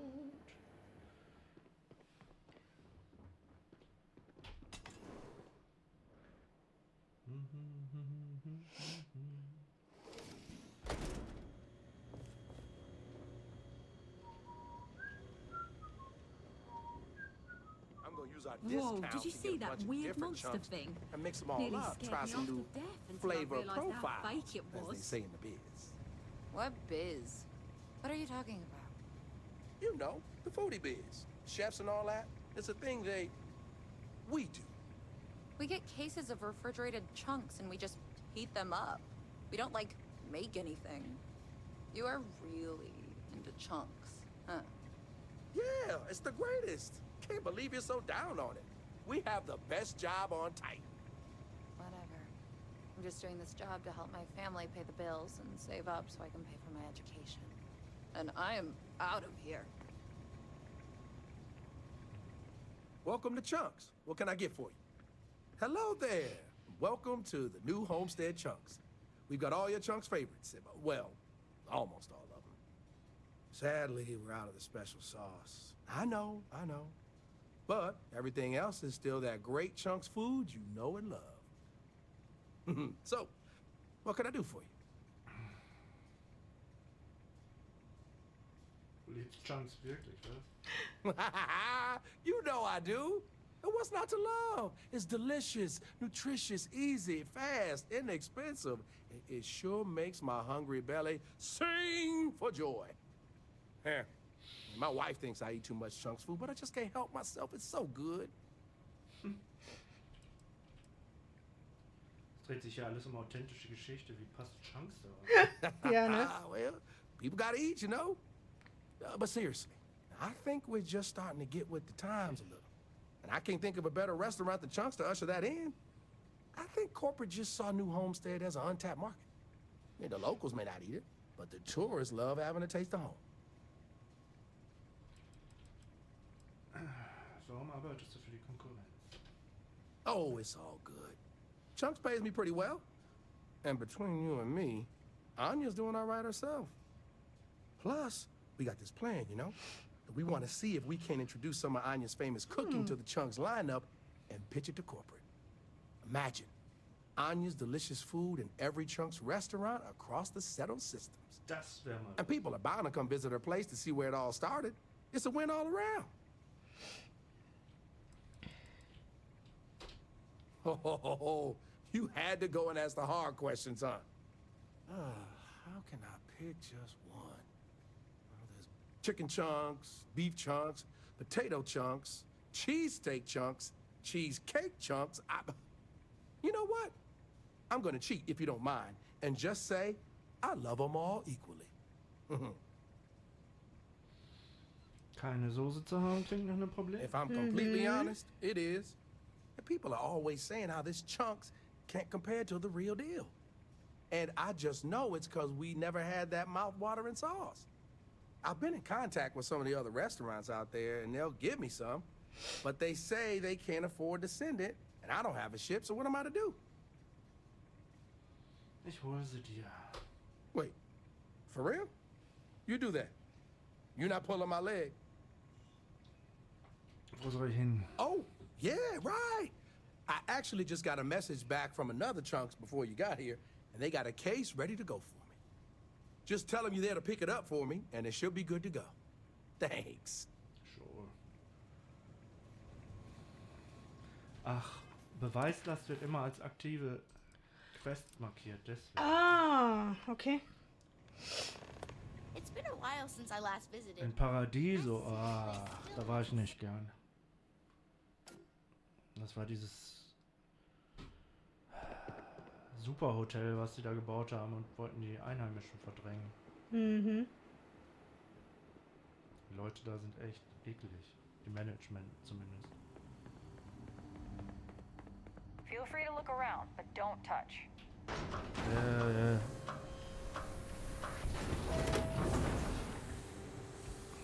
Jamai.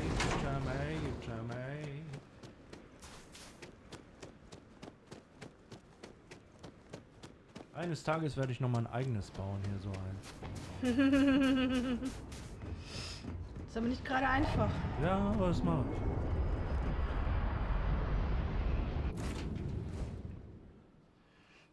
I have things for you.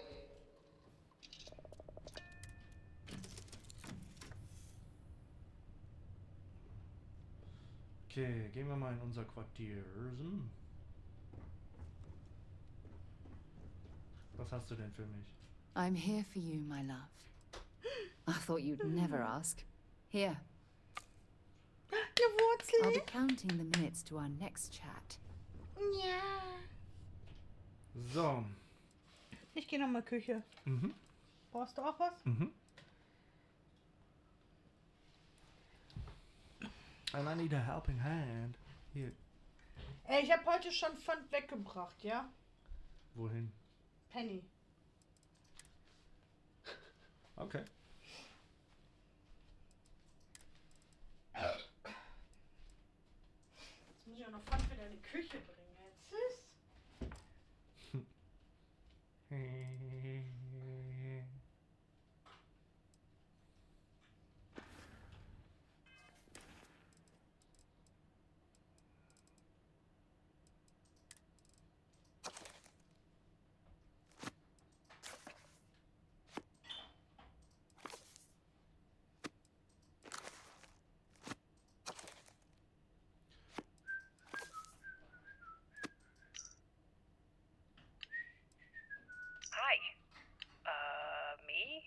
I guess?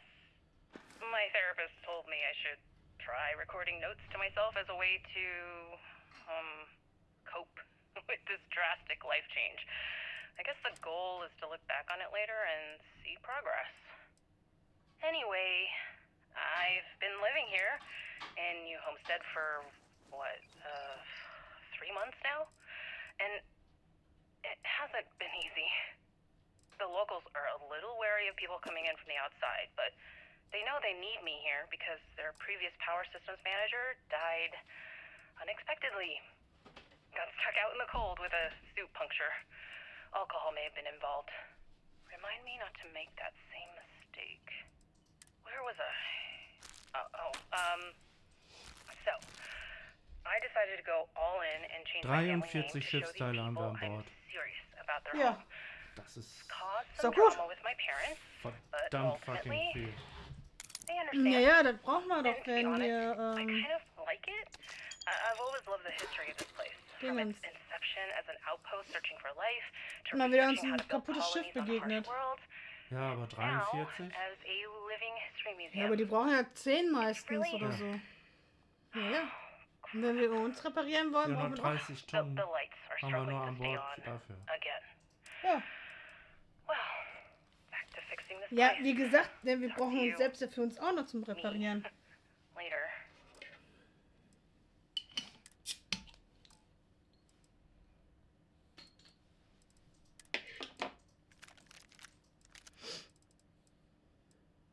Ja, aber jetzt haben wir nur noch 600 Kilo, die wir laden können, ne? Weil auch so viele Ressourcen hier drauf sind. Wir müssen echt mal mit diesem Forschen anfangen, aber das geht ja nicht, weil... Wir brauchen eine Außenposten, glaube ich. Wo wir das alles hinkamen. Hm.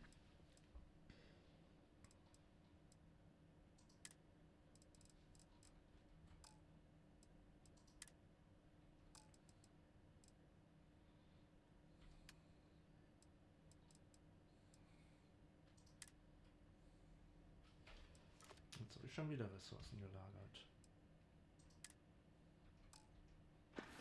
So, ich muss mal eben nach unten, bevor wir... Take Hi, off. Captain. Hi.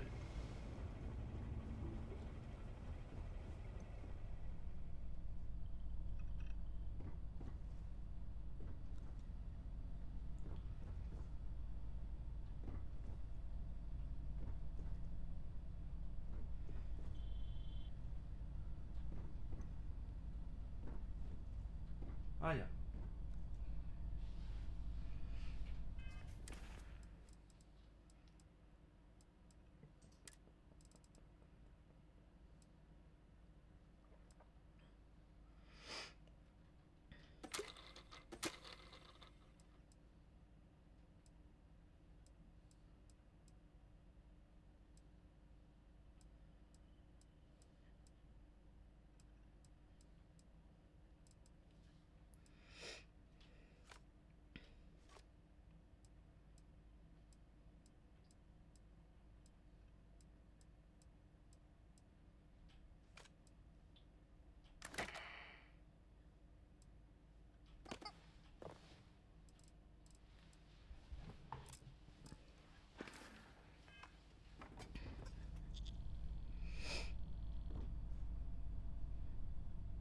Dass ich aber auch kein Regal hier habe.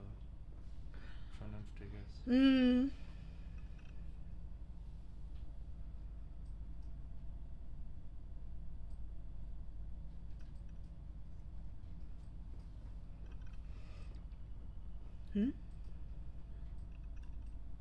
Was versuchst du denn gerade? Konnte ich das noch andersrum drehen? Scheiße. Hui.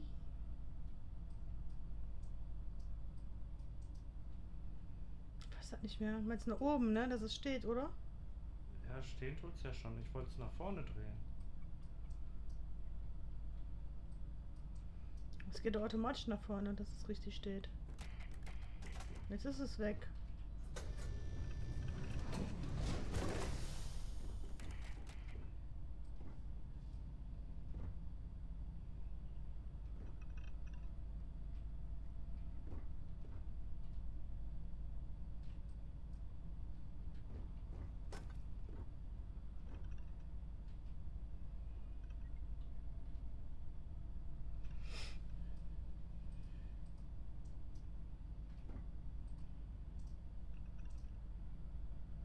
Wie kann ich Objekte drehen?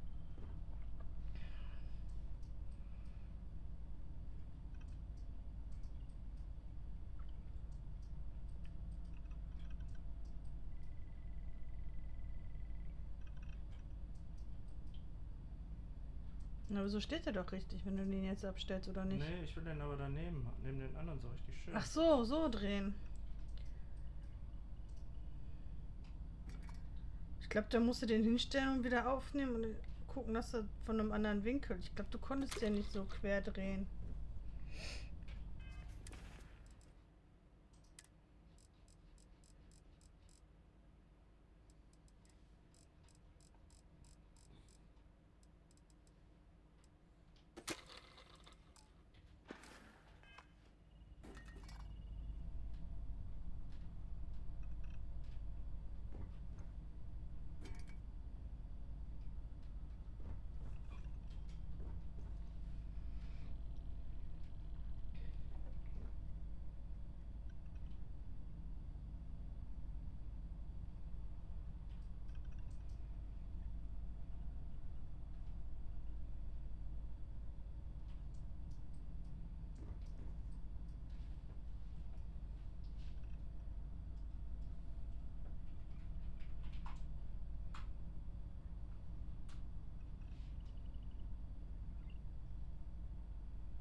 gerade hattest du das doch, oder nicht?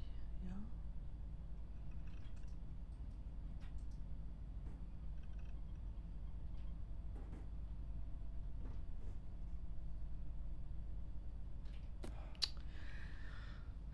Konnte da denn wieder nicht aufräumen? Wer ist denn im Kapitänsquartier außer uns? Ich habe ja auch schon andere Leute rumrennen sehen. So ist das mal nicht. Also. Da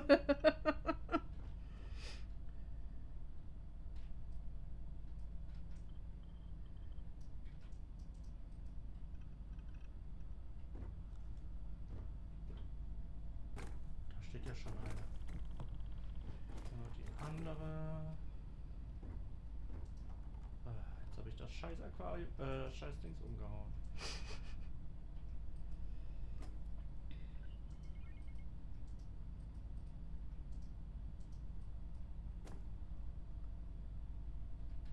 So, wo ist es?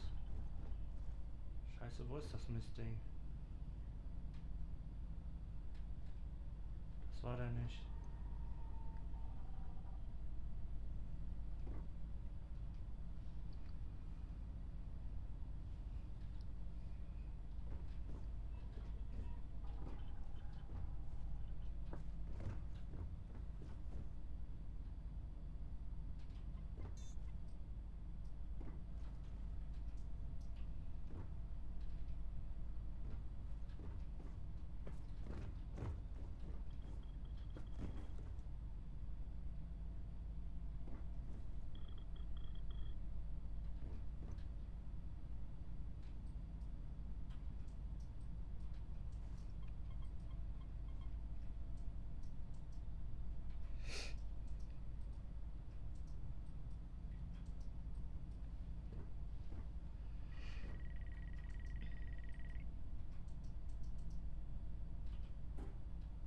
Nein!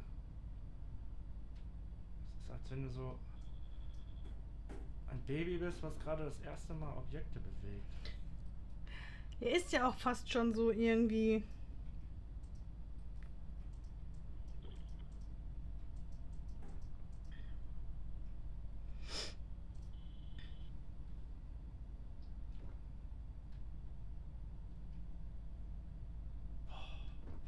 Schwede.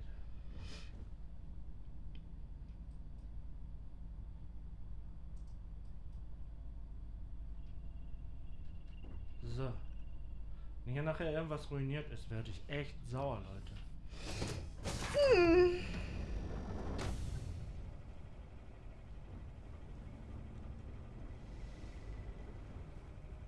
Need a hand with something? Stehst hier Wache?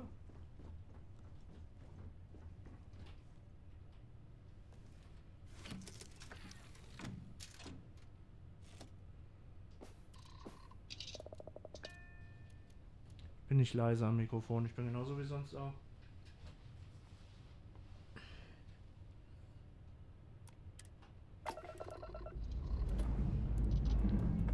No borders, just horizons. That's my idea of freedom.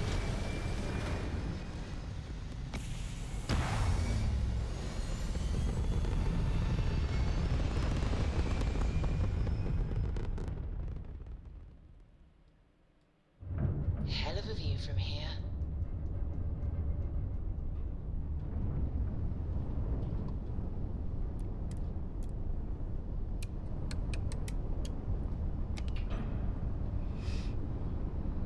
Nacht dir auch. Ciao. Schlaf schön.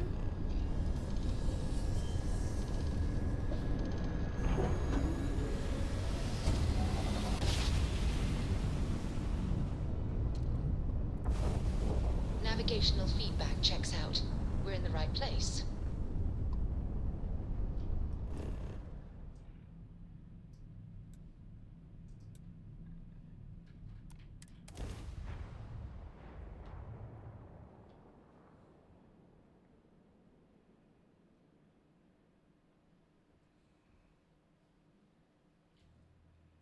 Now this planet, this is more my speed.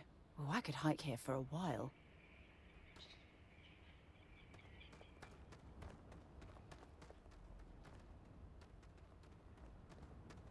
No major incidents in a while. Let's hope it stays that way.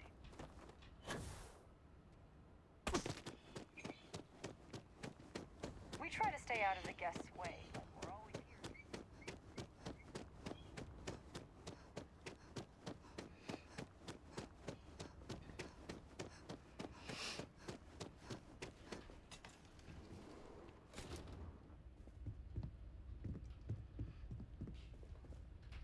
Hello, hello. Welcome to Chunks. If this is your first time dining with us at this location, you'll find our cuisine and service is a step above what you're used to. Please, don't hesitate to ask if there's anything I can do to make your Chunks experience as enjoyable as possible. Possible.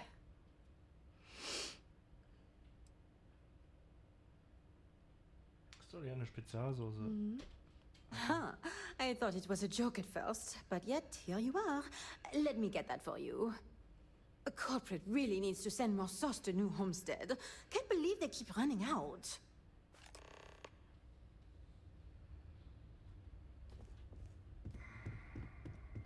Willst du noch Junks? Ich nicht, danke.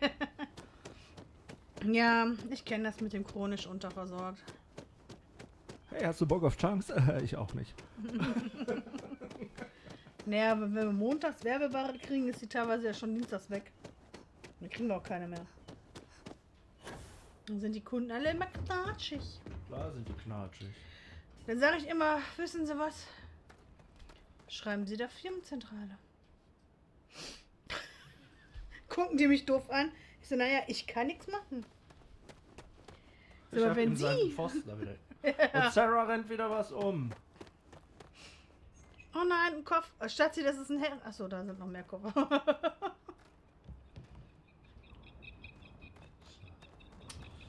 Wollen doch einen guten Eindruck hinterlassen, oder? Lass uns hier verpissen, Mann. Ja, weil ich sage mal, wenn sich mehr Kunden darüber beschweren, dass hier in unserer Filiale zu wenig Zeugs ist, so, dann bewirkt das vielleicht mal was. Oh. Ja, aber können Sie doch nicht bestellen? Nein. Werbeware können wir nicht bestellen. Die können wir auch nicht sagen, wir brauchen 100. Und Penny sagt, nö, 10 reichen. Das funktioniert leider auch nicht. Ja, so ist es doch immer. Orbital insertion completed.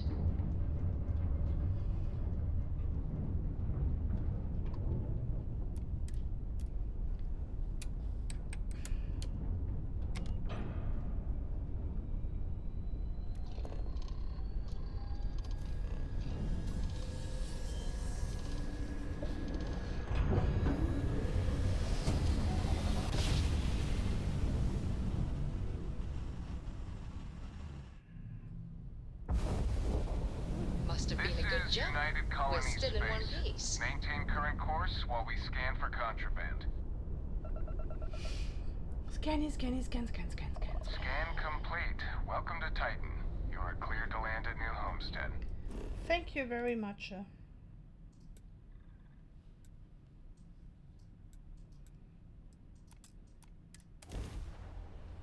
Jetzt sind wir wieder unterm Schiff, ne? Mhm. Jo. Jetzt müssen wir wieder eine Schnellreise zum eigenen Schiff machen. Dann stehen wir davor. Noch ein Grund. Verlassen. Mal das Schiff umzubauen. Please disregard.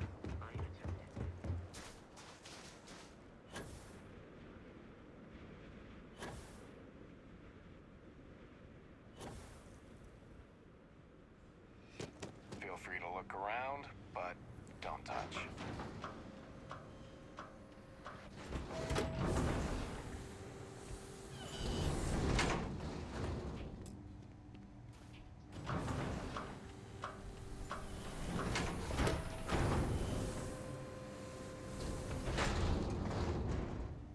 Hello.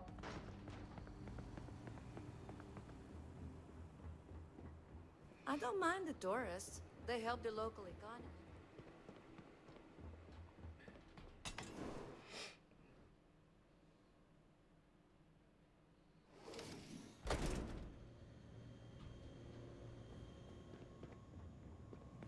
careful out there.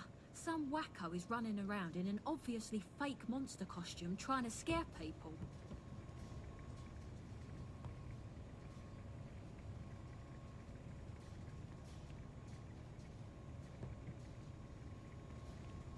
Welcome back.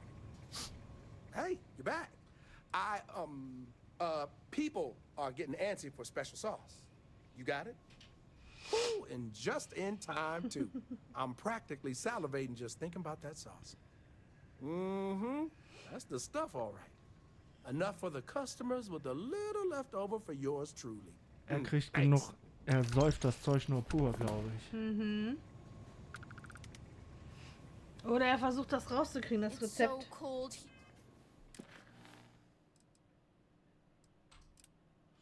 Fahren wir nochmal dahin. Here. I guess I should have expected that. Wir müssen.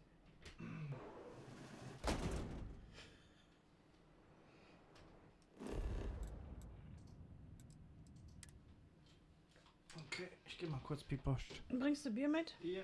Streichel? Ja. Jetzt hab ich doch schon den Streichler gekriegt.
Entweder bin ich gewachsen oder die Bierflaschen kommen mir kleiner vor wie früher.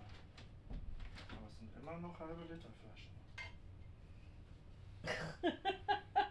Ja, die sind so niedlich. Ja, manchmal denke ich das auch. Gestern habe ich auch, glaube ich, 3-mal nachgeguckt, ob die da nicht aus Versehen eine 03er runtergemischt haben. Okay. Ich habe keine Ahnung, warum. Vielleicht sind die Paderborner einfach nur anders. Ja, die sind anders geformt. Ja, aber ja, Köpi hatten wir da auch oft genug. Ja, aber trotzdem, die sind auch gleich groß. Habe ich ja im Kasten gesehen, da sind Paderborner drin. Fuck.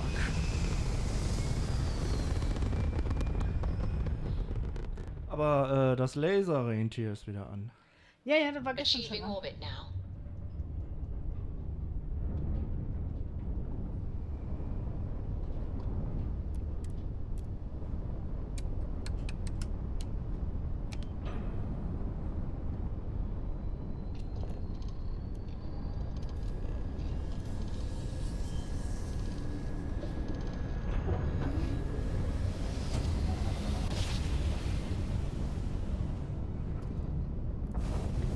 Switching over to standard engines.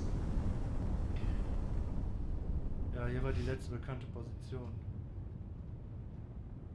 Es ist schon eine Schönheit, ne? Ja. Even though it's big. It's so big.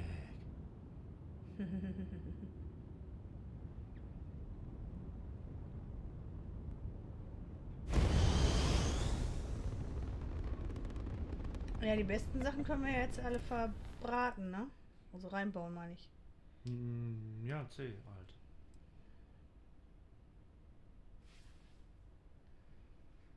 Ja, dann kannst du ja auch vernünftig alles mit C machen. Wenn du neu bauen willst, oder was? Ja, du wolltest ja neu bauen, also was Neues, also ein eigenes... Ja, auf Basis dieses Schiffs. Mit den Hauptkomponenten, also der großen Brücke zum Beispiel und sowas. Ja, die Brücke würde ich irgendwie gucken, dass du die mitnimmst. Na klar. Sollen wir es eben machen? Nein, das dauert doch 3.500 Stunden. Machen wir das kannst du- off-stream, ja.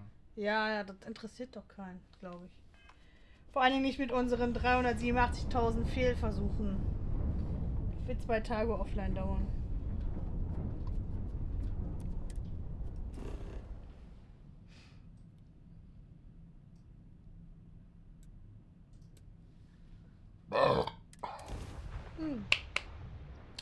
Schuld! Ich hab gebäbst. I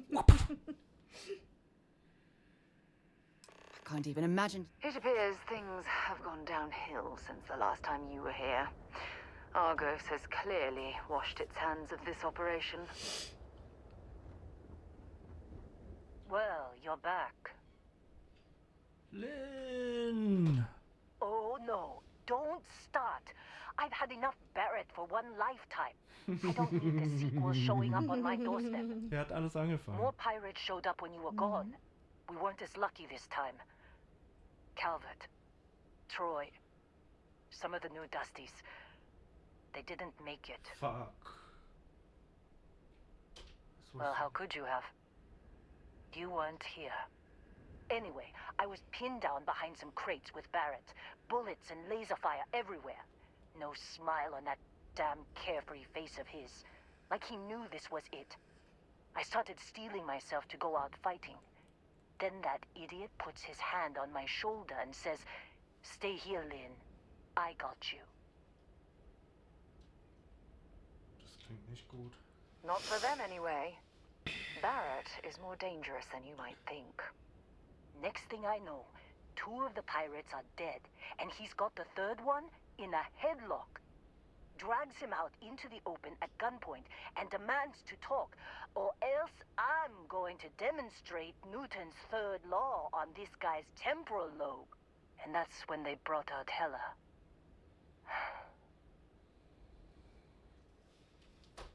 I didn't overhear everything, but after the 10 longest seconds of my life, Barrett put his hands up, and both of them ended up getting taken aboard the pirate ship. And that's the last I saw of either of them. Ich muss sie retten. They could have grav-jumped anywhere. I tried pinging a transmission to the ship in the comms building before they left, but the pirates must have fried it. You want to try it? Go ahead. But the odds of them being alive, even if you could find them... I've lost a lot of people on this run, Dusty. I just want to pack up.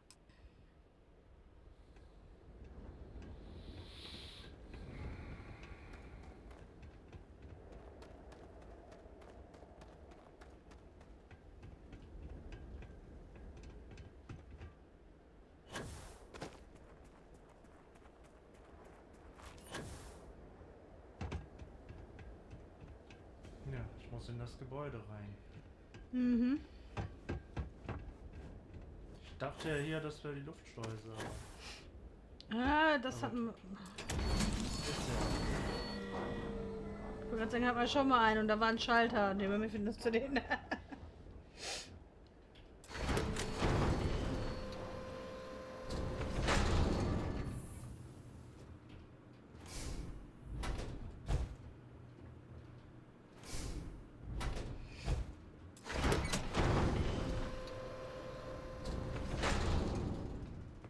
Okay, können wir die Com-Einheit irgendwie reparieren? Mein Gott, haben die hier alles zerschossen, die Wichser.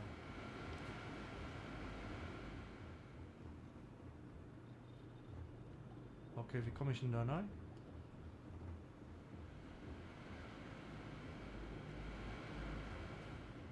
Ich hatte gehofft, hier sei ein Eingang.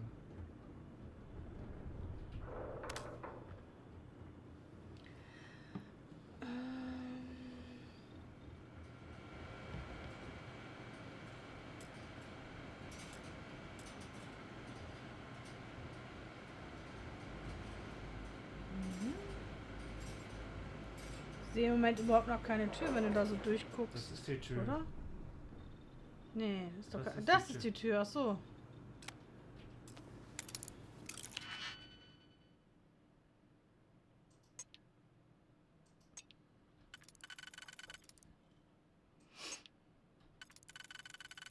Der erste Zweier, glaube ich, oder? No.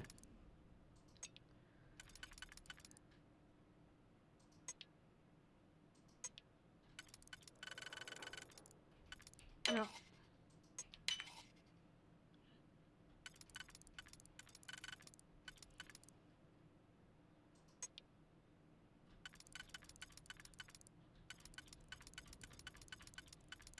Hä?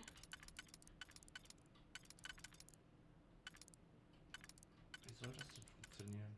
Das frage ich mich jetzt Aber auch das ist gerade. der richtige. Da. Oh, dann passt da der nicht mehr.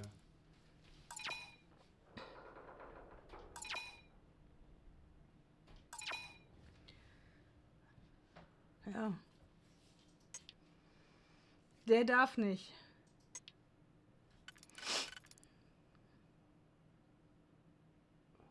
Der darf nicht, ne? Der letzte darf nicht. Der darf aber, glaube ich. Der darf nicht. Nee, was?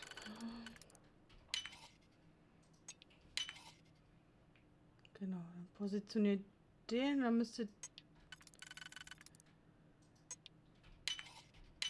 Ja. That last click is so Ai, satisfying, isn't it?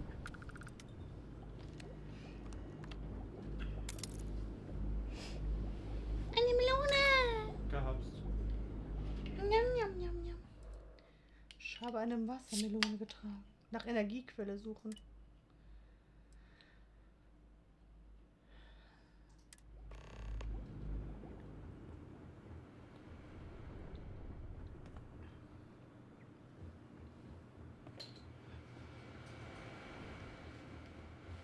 Also muss bei denen das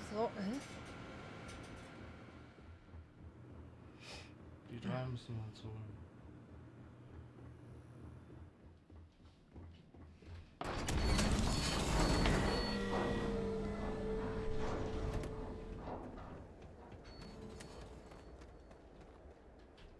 You wanna try fixing that computer? Go in. Don't see what good it will do since they're already gone, but fine. Here. You need any more? Feel free to scavenge around.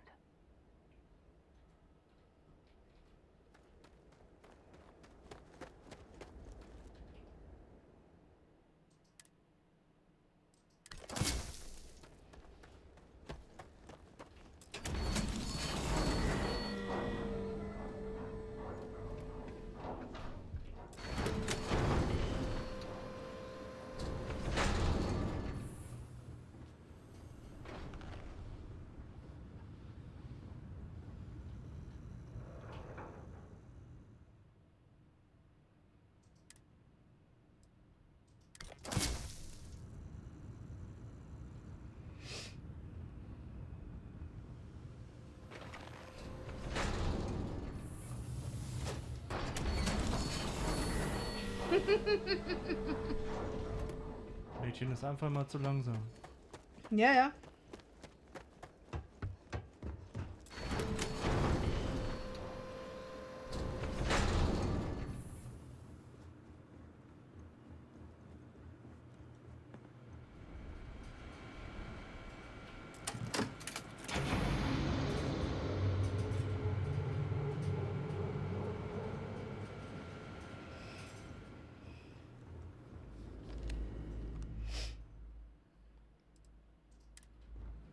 Hm?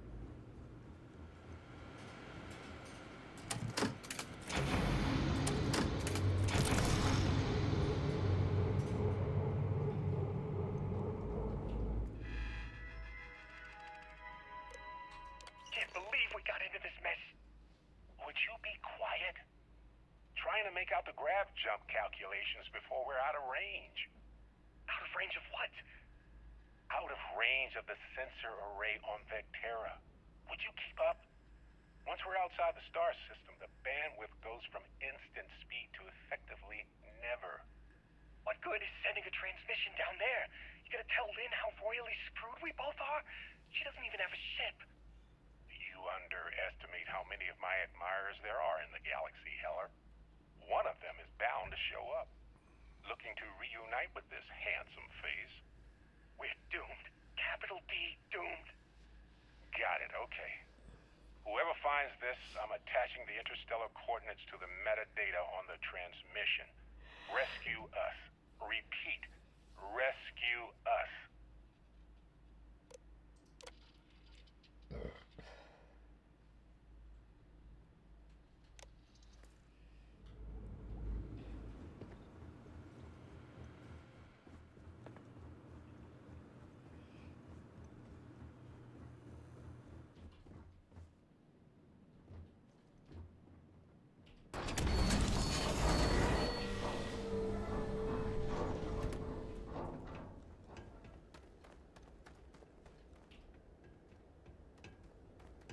So, you actually get that computer working again?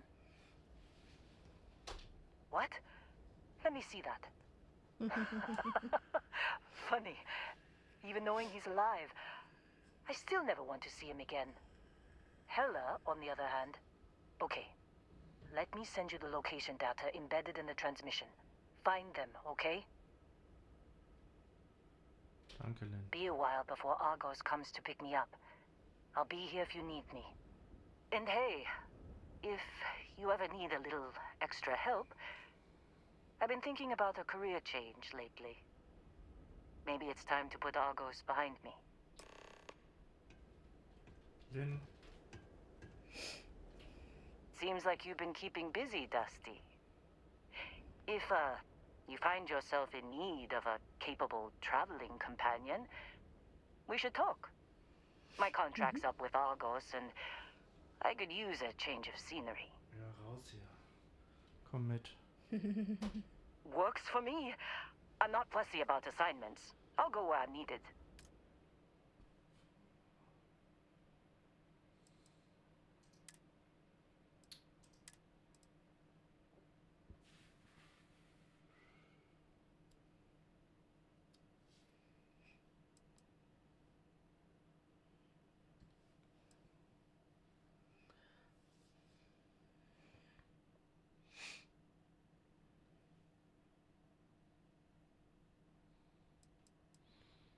Vasco kann ja mal Pause machen, ne?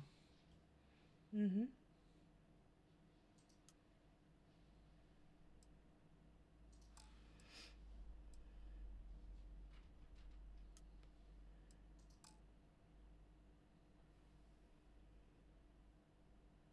Destiny Atlantis. In Sidonia.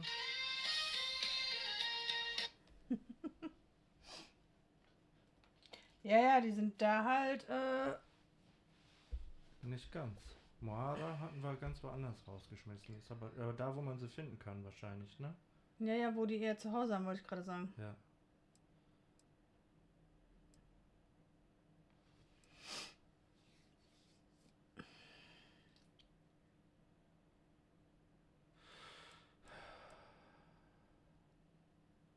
Hast du doch jetzt einen weg? Das müsste eigentlich einer passen, oder nicht? Wo ist sie denn? Runterscrollen? Runterscrollen. Ja, Lynn. Right. I'll get to work. Let's catch up later.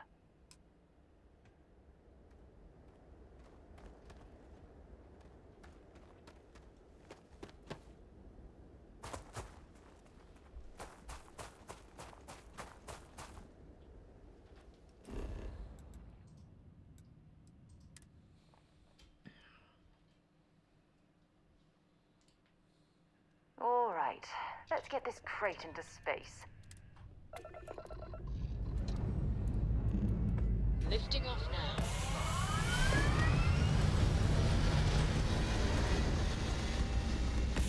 Vasco stand da gerade schmollend.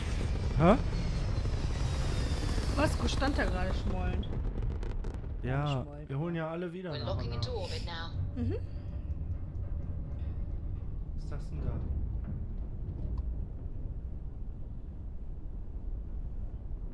Ganze Schiffe trudeln hier. Ja, aber du kannst sie nicht erfassen, gar nichts, ne? Nee. Buggy die Bug? Wahrscheinlich.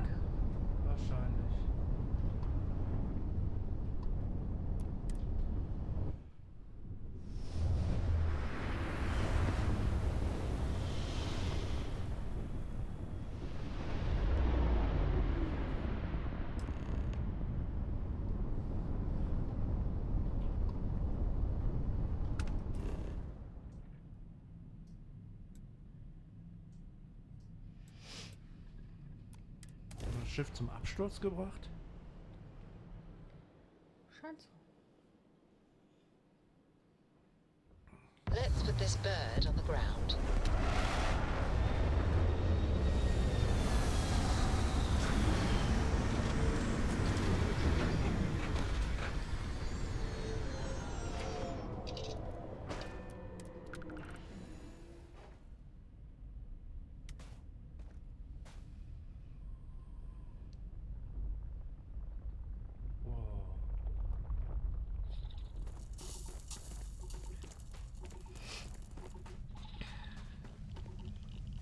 Das?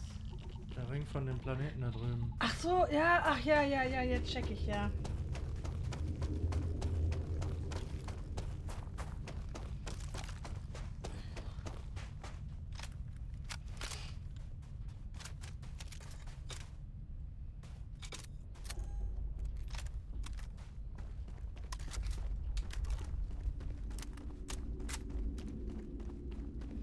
Achtung, vor dir ist ein Gasloch.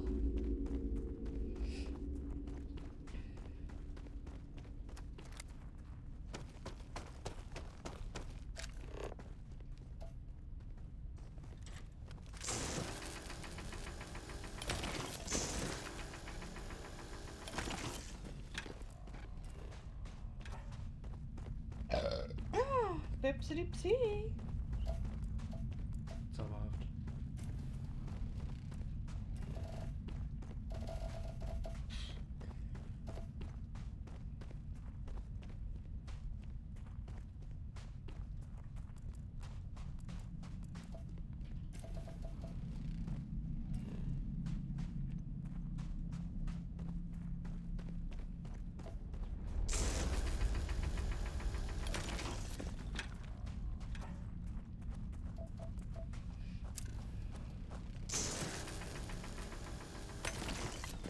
Oder?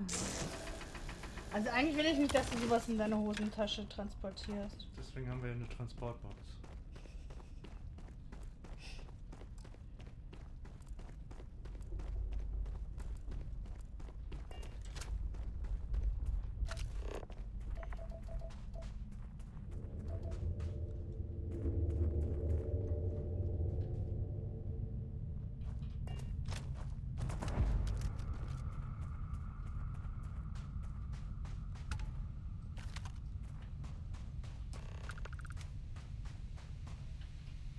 Oh, hey, it's you.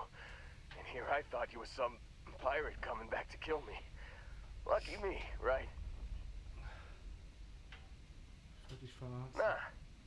Nah, I'll be alright. Just, you know, wasn't trying to move around too much with all the painkillers and nausea meds running through me. Man, I was so terrified when I got pulled on board that pirate ship. There it was all. Sorry, brother. I'll get us out of this. Trust me. Oh, I'm getting to that. He tells me we need to start pretending to fight each other. Trick the pirates into thinking they need to come in before one of us gets killed.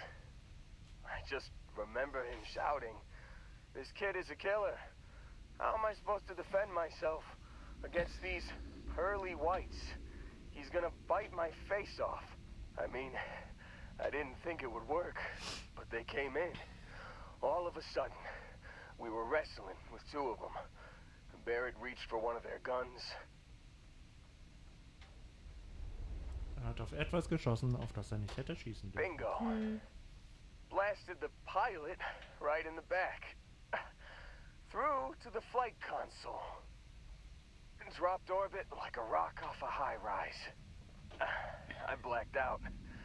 And when I came to, there he was, smiling like it was just another day on the job. You missed the fun part, Heller. I mean, I go through all the trouble of saving your butt, and you weren't even awake to notice. Then he did the little finger gun thing. Oh yeah, probably should have talked about that first. Did I mention I'm on a lot of painkillers? So, I was real excited when a ship showed up. Then, less excited when I realized it was a Crimson Fleet ship. And then, really less excited when Barrett said, "It's okay, I got this."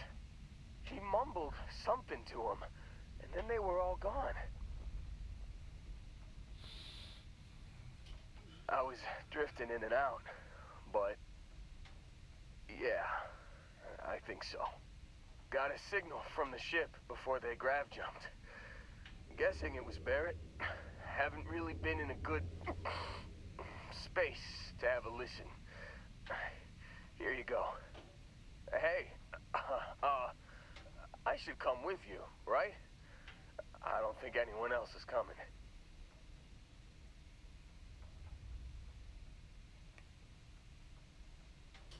Yeah, just, don't ask me to operate any heavy machinery for a while. Give me a minute. I think the worst of it is... Yeah, I'll be alright. I'll be alright. Ready to wisecrack with the best of them. Let me know when you want to head out.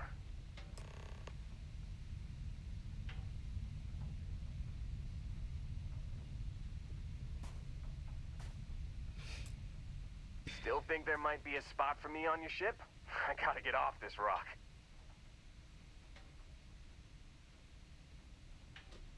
Phew, oh, I'm glad to hear you say that. For a second there, I thought you were gonna leave me behind. What's on the agenda today?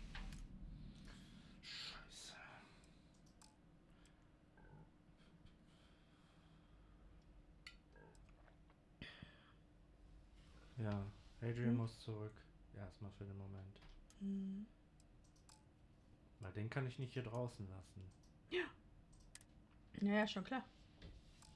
You got it. Catch you on the flip side, boss. Thanks for letting me tag along. Dann ist die alte Crew ja bald schon wieder zusammen.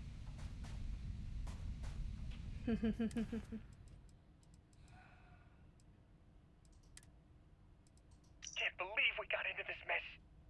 Would you be quiet? Trying to make out... You've given the fleet a lot of trouble, Barrett. Hey, since when is surviving being attacked causing trouble? Isn't that just fighting back?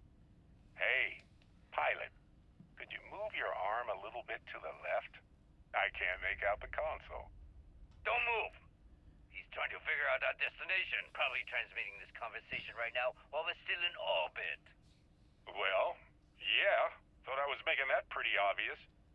Okay, put the gun down. I'm done. See? My retinas are pointing away from the console and towards this lovely view of space we have out the window. Tie him up. Once we get back to the base, the fun starts.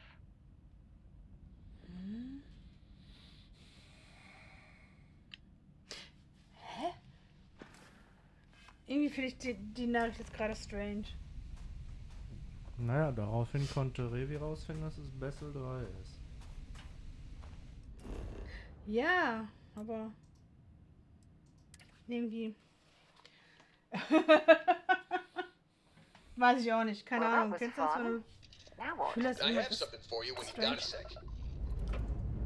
Ach, ich geh mal kurz Pipi machen. Wie Status? Hab noch, danke. Wie lange? Solange wie so ein Mini-Döschen hier hält, ha? Bring die Shell mit, eine. Retros firing. Orbit stabilized.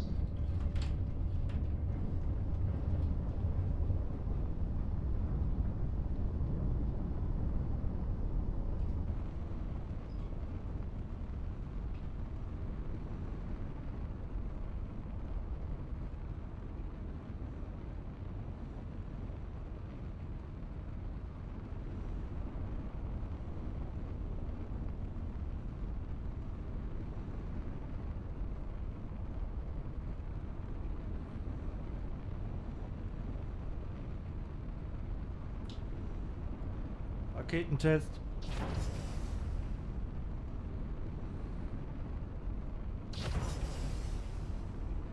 Awesome.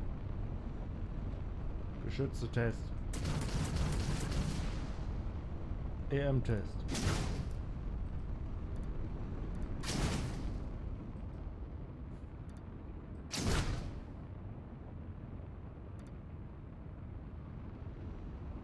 Wunderschön.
How are you, Dusty?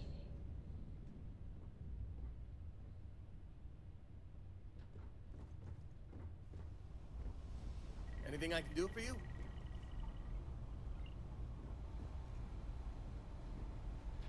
Just here for a chat? Go ahead. I'm all ears. Okay, what's on your mind? You heard of New Homestead in the Sol System? Most people haven't.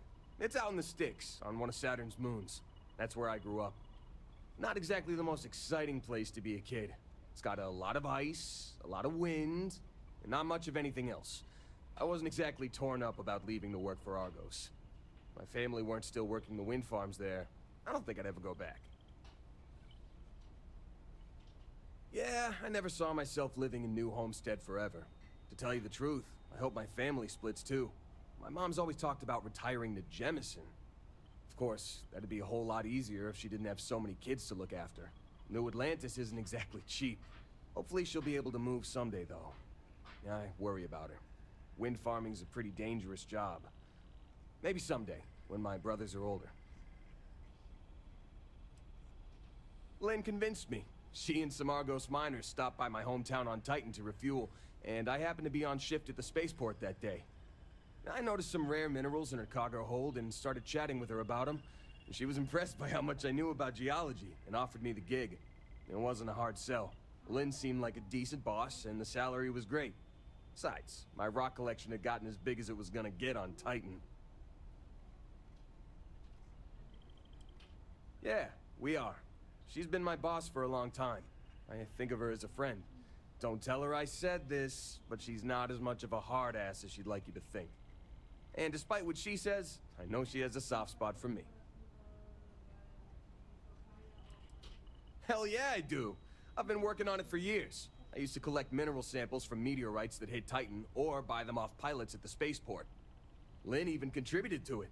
She offered me a good-sized chunk of tantalum for my collection, as a signing bonus. No way. Whatever you found down there had some seriously weird energy coming off of it. Honestly, I hope I never see something like that again in my life. 8 years, give or take a couple months. It's been a great job. Pays decent, and my rock collection's never looked better. I don't. Really. After what happened on Vecera, I seriously needed a break from Argos. And you're not shy about cracking rocks either, so I still get my fix. Okay, see you later. Kind habe ich jetzt auch schon ins Bett geschickt. Alright. Der stand halt gerade vor der Tür, hab gesehen, es ist 11.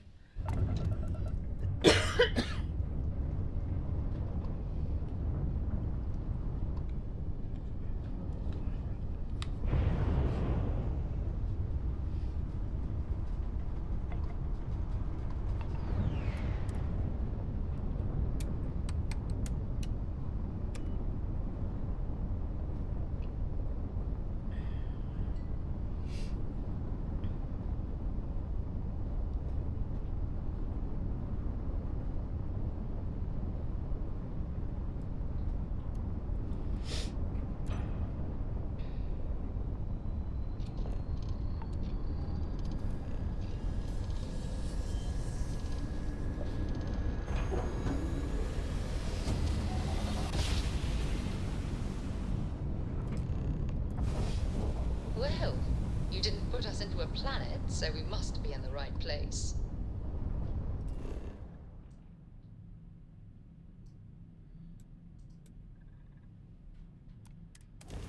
Bereit machen für den Kampfeinsatz. Es geht mal wieder gegen die Crimson Fleet. Setting down, everything in the green. Yeehaw!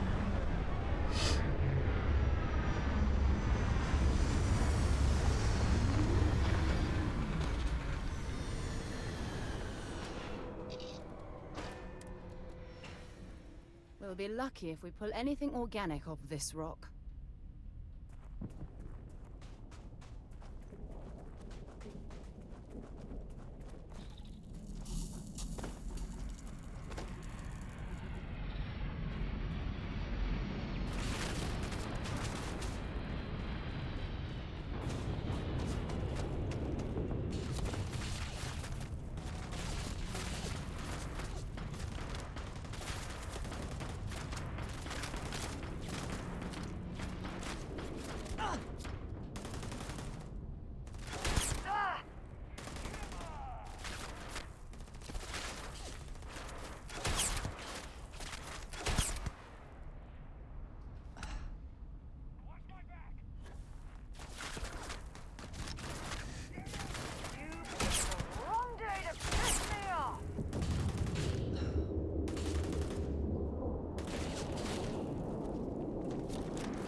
Stirb doch endlich, Mann.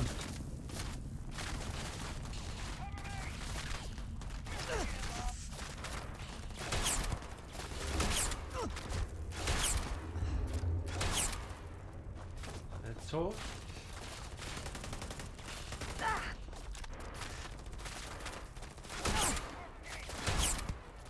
Jetzt ist er tot.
Ich habe eine Kugel für dich. Well, that's that.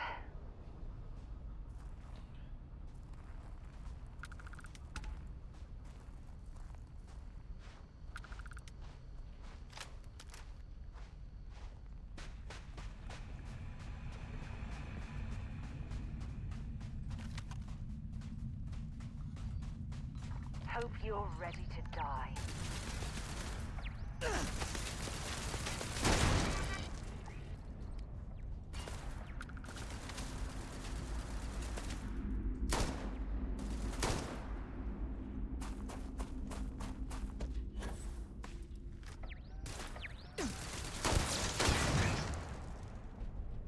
Ja, bitte?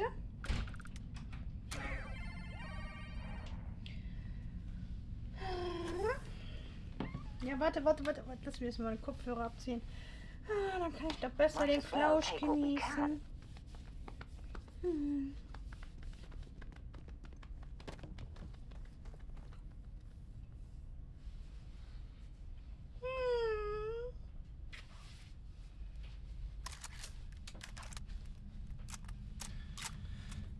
Flauschi, ich liebe dich ganz viel. Schlaf gut und träum was Süßes. Ja.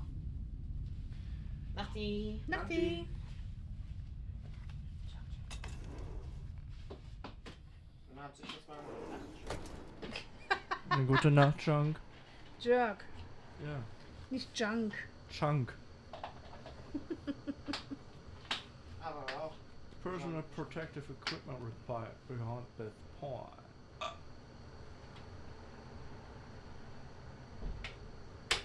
Oh, yeah. There's no certainty to the universe at all. Once you really start getting out there, the laws of physics kind of turn into suggestions. You're pulling my leg again, right? What's the weirdest thing you've seen? No exaggerations this time. Let me think. Unicorn. Not kidding. Wait. The mythical mare with the magic horn thing? Come on. Was King Arthur riding on it too? Okay, it was more of an extremophile in the vague shape of a horse. But my point still stands. You need an open mind out there. You go into the far reaches of space too tightly wound, your brain is just gonna pop like a soda can. Die Flossen hoch. Holy shit. You actually found me. I wish I could say this is the first time this has happened with Barrett. But, well, it isn't. Well, this is turning into a regular Constellation party, isn't it? I should have brought drinks. Du verstehst dich mit den Piraten? Matsura the Grim here and I actually have a lot in common. Both escape artists. Being captured by Sistef myself plenty of times. See, that's what I'm talking about. Relativity. We're all just creatures of the universe, trying to get away from what's after us. You know, it's actually been kind of nice. Matsura the Grim here is a great host. No sense letting people's last moments be unpleasant. See, that's what I like about you, Matsura. A real Renaissance man. I have enjoyed our time together, Barrett. But I can't just let you go with nothing to show for it. Is Constellation willing to pay ransom in exchange for this man's freedom?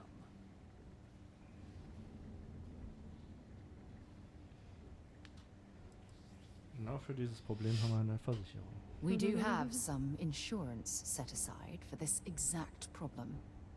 Does that mean you'll be paying me, Miss... We don't need to be introduced. Here's your money.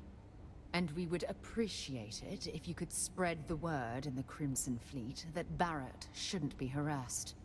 It's not working out for any of us. That's a fair point. But I can't control a man's reputation. Do what you can. A suggestion to the right ears can work wonders. Very well. Goodbye to you all. I have enjoyed this little exchange. See you around, Matsura. I mean, well, you know, hopefully not. Man könnte man schon fast glauben, dass dein Kumpel von denen es uns Sicherheit immer entführen lässt, ne? Ja, ich weiß. Man darf nichts Böses denken. Du meinst so wie Peach und Bowser? Ja, genau. Ich meine, Peach wird doch immer absichtlich entführt. Die lässt sich doch auch entführen, sonst hätte sie doch mehr Wachen. Knattern auch. Kannst mir erzählen, was du willst. Ja, sicher. Der dumme Mario ist immer hinterher. Er will auch mal einen wegstecken, aber... Wo kommen denn sonst die ganzen Bowser-Kinder her? Ja, exactly. Noch nie eine Bausine gesehen. Genau. Ja doch, aber das ist seine Tochter. Und das wäre jetzt eklig. Na. Hm?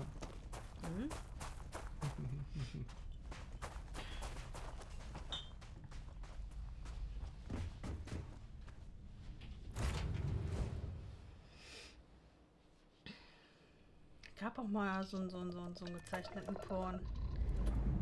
Den dann irgendwie, der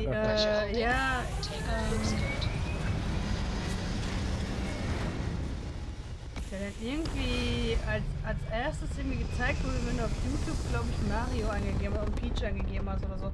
Aber es waren dann halt Bowser und Peach im Bett oder so. Oder sie hat an seinem Schwanz genuckelt, ich weiß es nicht mehr. Ist schon ein paar Jahre her, dass da so diesen Skandal darauf kam. Die Großmutter war das wieder, die hat uns angefangen. Mhm. Aber der Sprung war schon programmiert, sorry.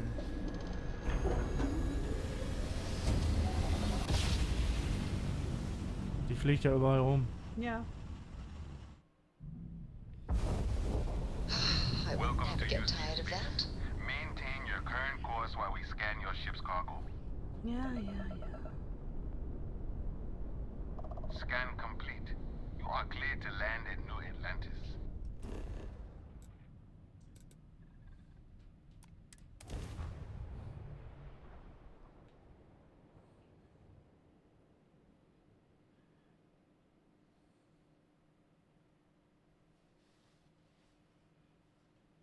Come on, come on, come on.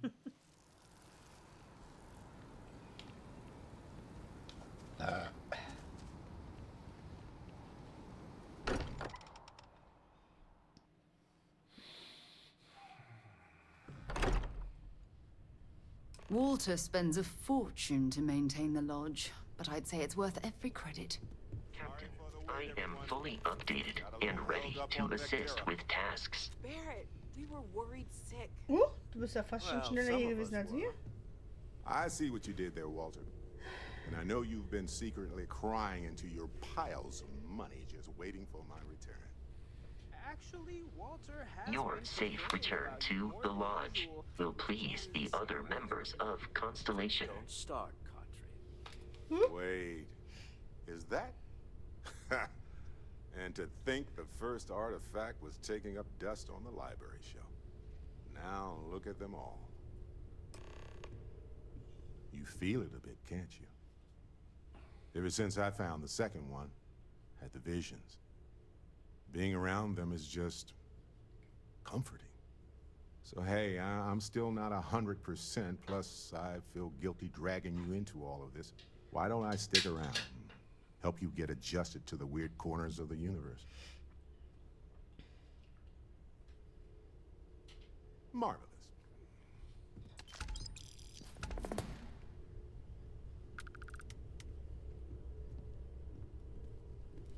Dein aktiver Begleiter. Ah, Sarah. Any troubles you need to share? I'm more than ready. Let's go. Sarah!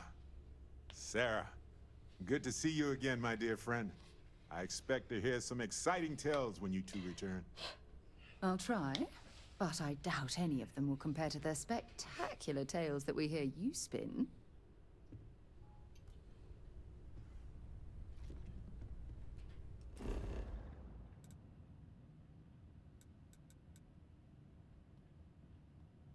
Ist offensichtlich auch noch hier, ne? Ja, die Loge. Ja. Dann wahrscheinlich unser zweites Ding. Ja. Ja.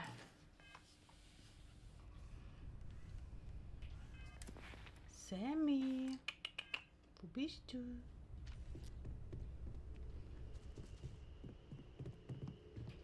You good to go yet? Okay. We'll meet you on board your ship. Talk more when we get there. Once we land on Aquila, it's gonna be you and me. So if you want to do any freewheeling before then, Cora and I will just be riding passenger.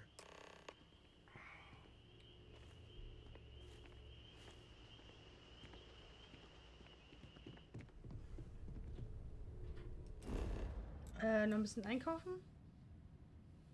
Brauchen wir was? Munition oder sowas? Nein.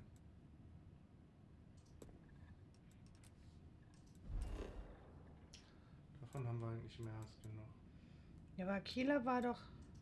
Aquila ist Freestar Collective. Ja. Ist okay. Waren die nicht ein bisschen Akro zwischendurch? Aber das war dann wahrscheinlich andere, ne? Collective nicht. Wir sind der Ranger. Ja, stimmt. We lifting off right away, or do you need a little bit of time? Lift off. We're clear for takeoff, Captain.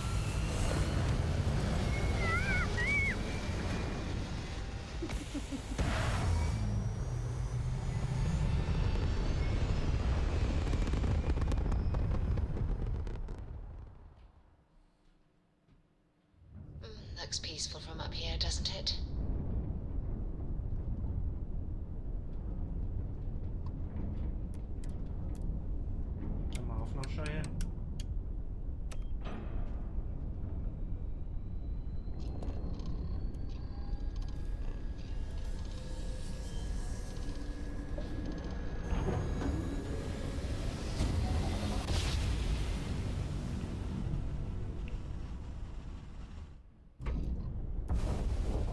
Grav drive spinning Star down. collector space. Systems green. Hold while we scan your ship. And that's it. Enjoy that Aquila City air. So,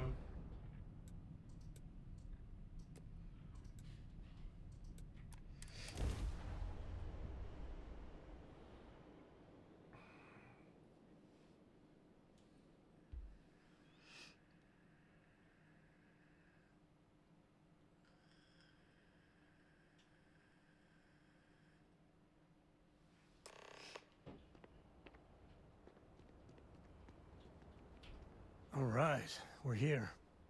You ready? Because once we get started, I'm gonna be riding your tail till this is over. Let's go.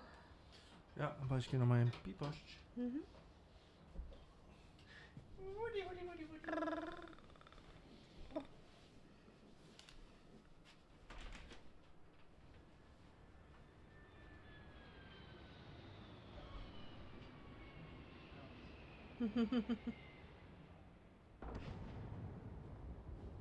Seit 20 Minuten auf dem Bord. Hm? Der sitzt auf dem Klo. Okay.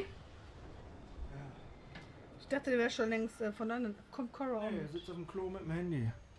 There's something you should know up front. I'm a Coe. As in Solomon Coe, first man on Aquila. That tale I mentioned before, the one I think is connected to an artifact, it's something of a family legend. Okay. After planetfall, Solomon spent years mapping Aquila. And he found a tiny little patch of nothing on his sensors. The kind of nothing an artifact produces. He called it the Empty Nest. Said it was a place even the wildlife of Aquila wouldn't go.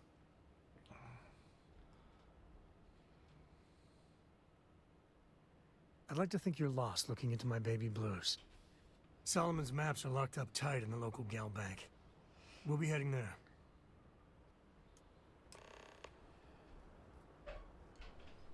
Da ist es. Ich höre die Tür. Okay. Sein Herr. Ist jetzt echt 20 Minuten auf dem Klo gesessen?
All right, let's go.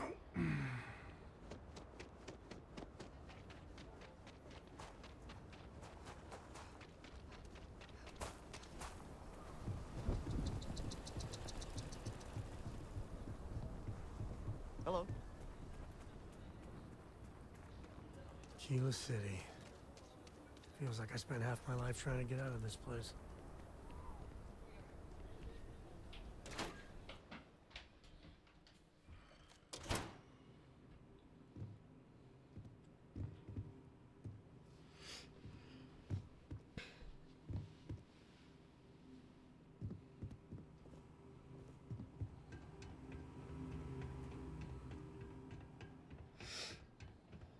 All right. The family has a few different deposit boxes secured in here, so let's look around. Here's a copy of the key. Okay, now remember, Solomon was from an earlier generation, so it's not going to be on a slate. Big bundles of paper is what we're after.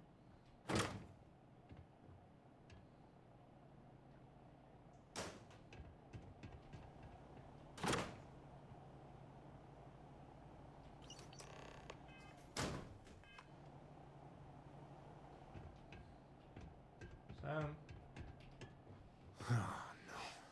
Jacob. Of course that old mule saw this coming. There we do. I was hoping to avoid the estate when we landed. Cora's gonna be so mad. We really gotta do this? Yeah. You seriously threatening to tattle on me to my daughter over this? Klar. Maybe. Ja. Ich brauche noch Batterien für meine Dingens. Fernbedienung. Die ist leer. Oh. Batterien sind in der untersten Schublade von dem kleinen Schubladenschränkchen. Dreifach A wahrscheinlich, ne? Kann die schon leer sein. Keine Ahnung.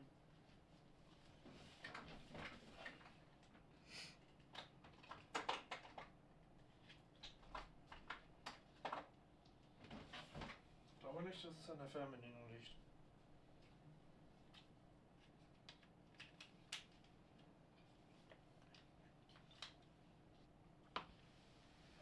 Wieso?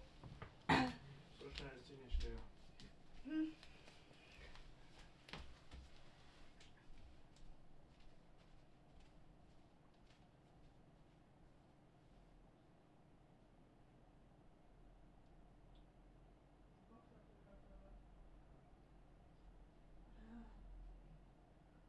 Ach, Box, Kakinizi.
Aber die neuen hat er auch erst nach einem Neustart erkannt. Ach ja, Technik. Technik ist toll. Ja, Technik, die bekleistert. Mhm. You're not wrong. All right, fine. He's my dad, okay? We're not exactly on friendly terms. He probably figured I'd come for the maps at some point. Got ahead of me. Family business just wasn't something I wanted to get into, you know? Yeah, well, sorry I'm such a pain about it. No forgiveness between me and my old man. It's, co-tradition. All right, shall we?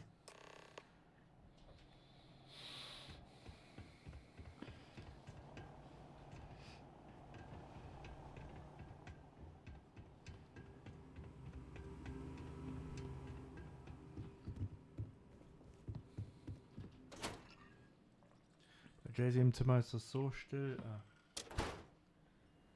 Hm? Wenn alles aus ist, ja. Ich kenne das schon gar nicht mehr. Hier im Wohnzimmer ist ja immer irgendwas an. Und wenn es nur die Aquarien sind. Don't you worry. Those walls are solid. Ain't no actual Schlafzimmer ja auch. Ja, da ist ja immer Fenster auf. Dementsprechend hörst du Sachen von draußen noch. Ja. That's the Rock. Ranger Central. Not a bad So part, too. richtig still kann ich auch nicht. Mag ich auch nicht.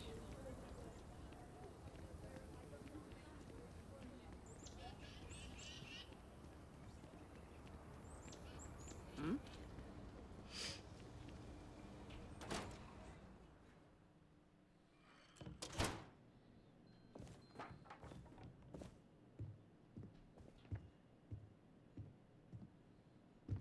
Well, well. Sam Cole finally decides to darken our doorstep again. You know why I'm here. Oh? And what's that? You come to your senses? Realize we got a beef for once? I ain't asking again. You ain't asked once. Let's hear it. I want you to say the words about what's more important to you than family.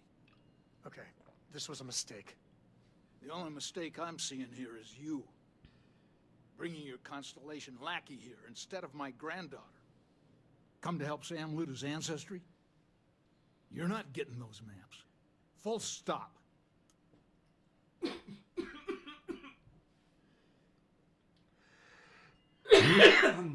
Schatz, du sollst die Faxe trinken und ich faxe Just as much right to those maps as anyone else in this family. That's exactly right, Sam.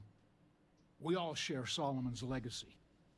Only some of us are around to live up to it, and some of us aren't. All right, that's enough. Come on, let's you and I talk. In private. Welcome home, Sam. Make your visit short, okay? It's what you do.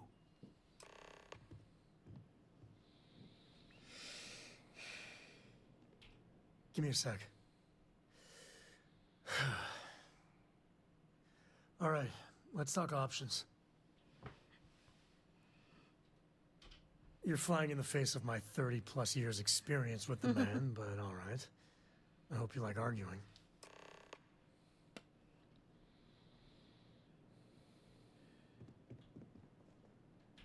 What do you want, Constellation? Well, that's not your decision, is it? It's co-property by birthright. It stays here.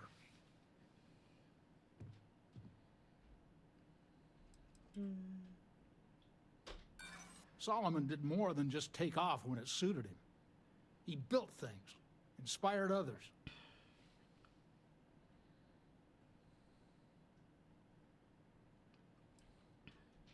You really believe that, don't you?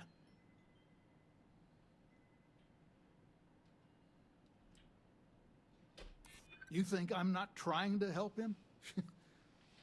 Can't believe I'm saying this. But if it'll get you out of my hair, then fine. You can have the maps. They're in the other room, here. Key.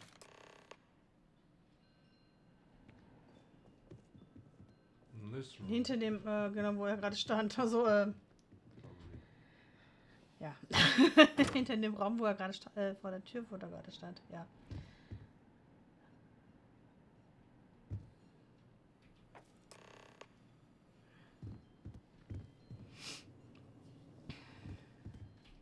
All right, let's see if we can find the empty nest. All right, let me think. The way I heard it, the readings he was getting were normal at first, then they bottomed out. And no creature, alien or otherwise, would dare step inside. There. Found it. Oh, boy.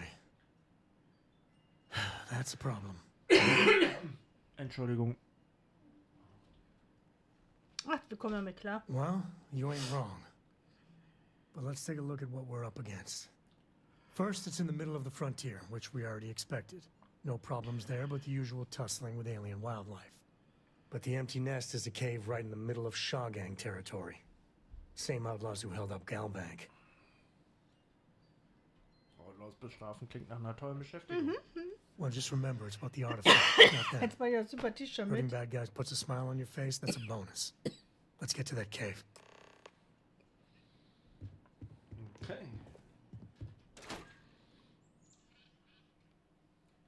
Meinst du nicht, da haben schon irgendwelche mal versucht, irgendwie reinzuchillen? Was? Reinzuschellen? Wo? In die Cave? Ja. Von der Bande zumindest, ne? Ja. Allerdings, wenn es heißt natürlich, dass die verflucht ist oder sowas, dass er sich noch nicht mal Tiere reintrauen.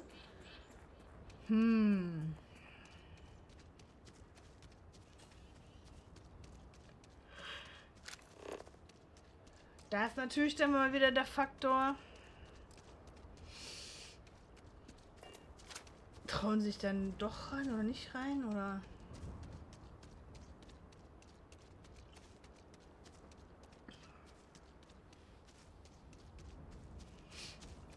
Ich gehe nochmal schnell Bier holen. Bevor du da bist. Ich nehme nur 3,5 bis 5 Schlücke.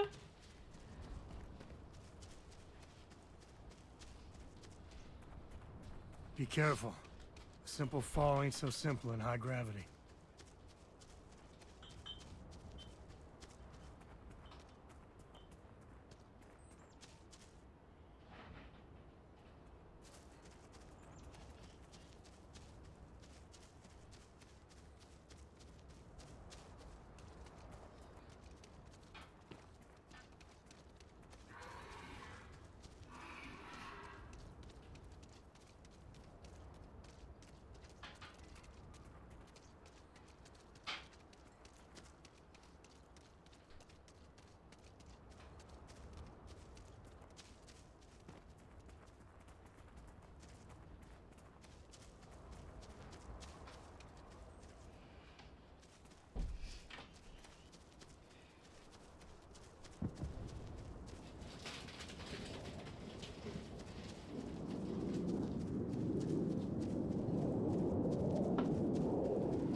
So, da bin ich wieder. Ich wollte gerade sagen, eine Sternschnuppe, was ist ja mein Schiff?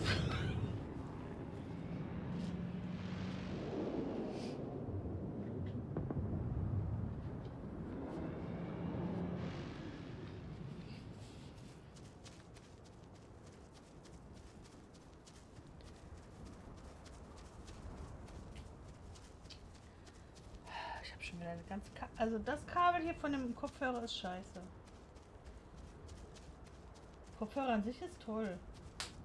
Weil sich das ribbelt oder was? Ja, ja. Ja, das hatte ich auch mal mit einem. Musste ich jetzt gerade mal wieder gerade flauschen. And they're usually not willing to talk. Be ready. Geschütz.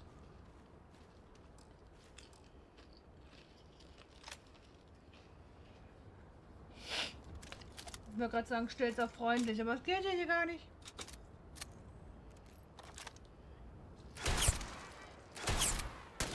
Got moves.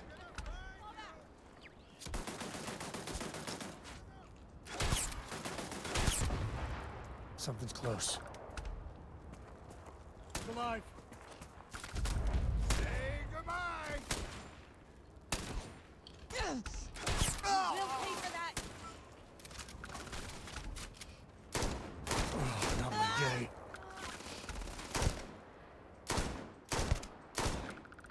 Catastrophic damage. Big mistake.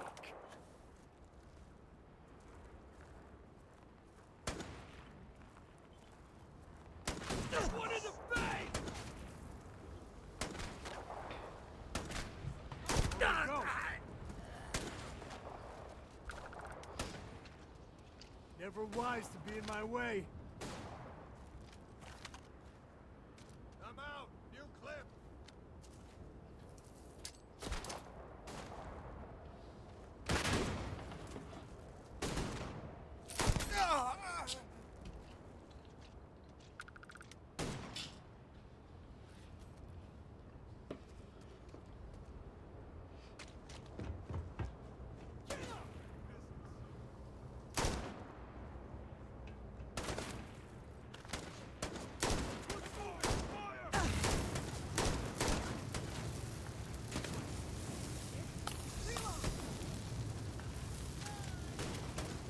tango. Oh, this sound. I'm making this look easy.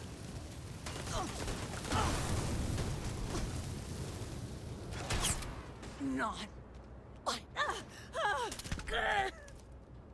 We do what we must, right? Your time's coming up.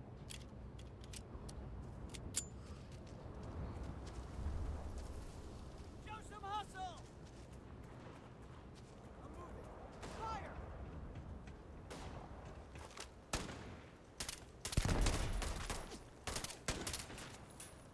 You're nothing. You're not taking me out!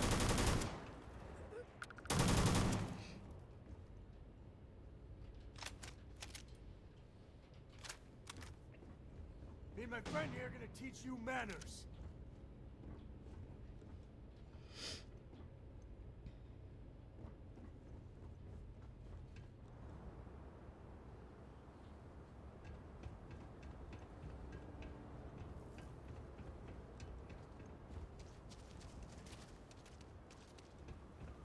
Wo bist du hin?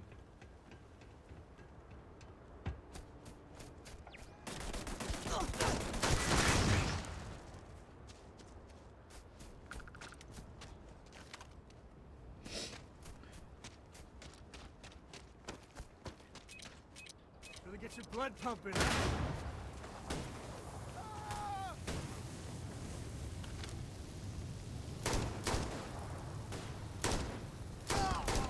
Picking us off!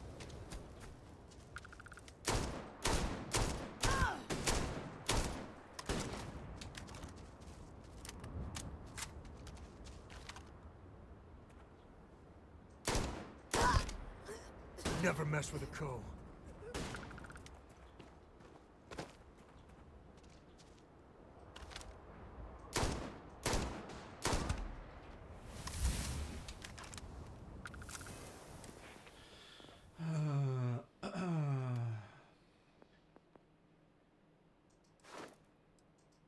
Ich habe doch mehr wie 25 Behälter geplündert in der Zeit. Gelten die vielleicht als...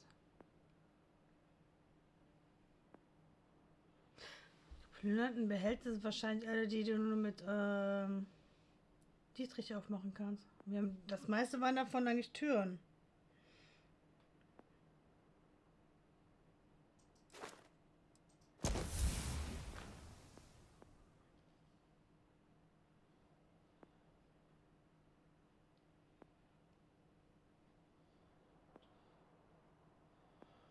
Noch 3 Level, dann haben wir das, was wir brauchen.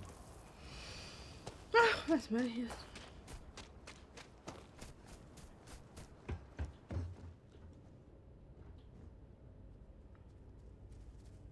Some smugglers are not bad folk. Just trying to make a living, really.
liked him anyway.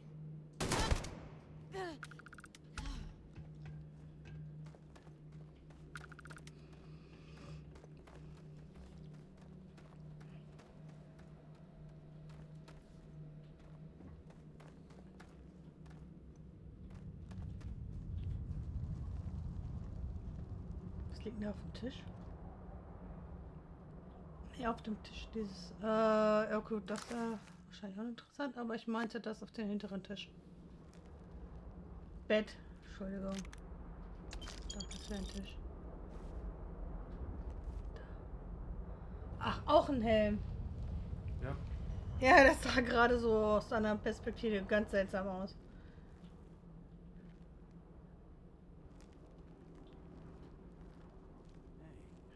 Wie ein Stein oder sowas.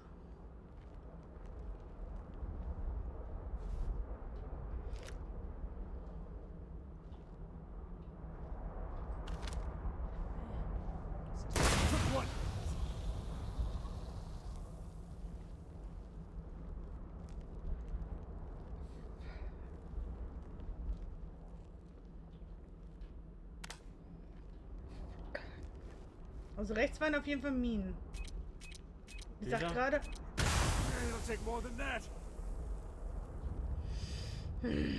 Ich sag, da waren Minen und du rennst einfach durch.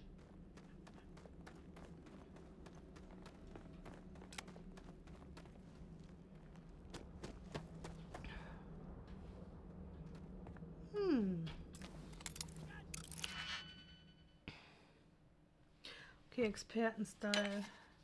Nicht so schnell. Mit Autoset? Ach so, das war Auto. Okay. Jetzt haben wir keine Autosets mehr. Das wären dann die zwei.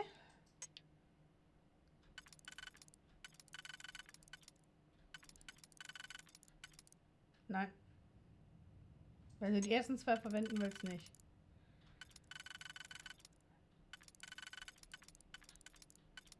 Nein. Darf gleich die ersten zwei nicht verwenden.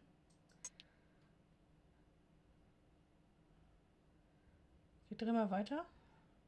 Nee, das geht ja auch nicht, ne? Warte mal, da. Dann sind es die drei, die zu sind. Es bleiben aber nur noch die zwei. Das bringt nichts.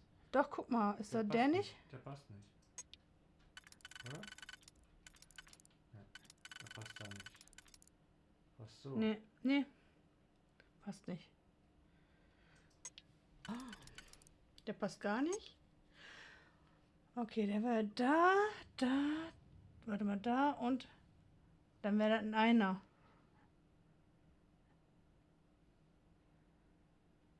Der und der eine.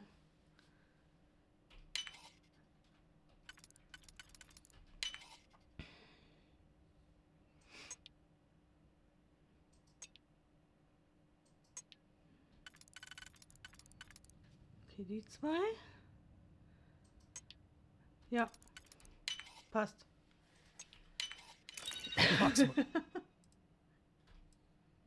Egal, auch wenn es geschmuggelt ist. Also der Wert, der spricht schon für sich, denke ich. Und ich muss meine Fingernägel schneiden.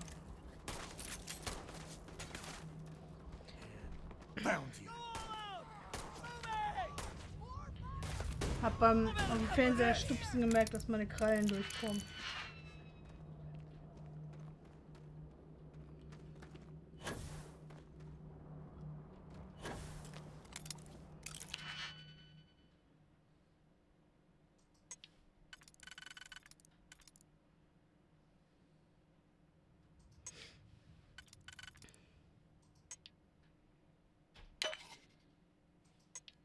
Wo ist er denn jetzt? Der war das, ne? Ja. Mhm.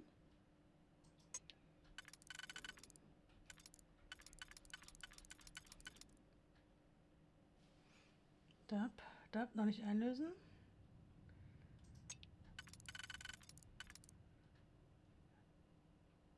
Ja, ist richtig.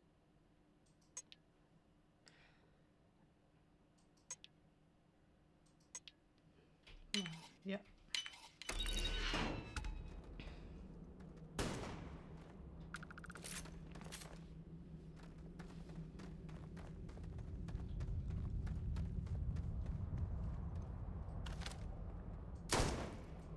Nee, das ist nur, glaube ich, ein leichte Bumsi.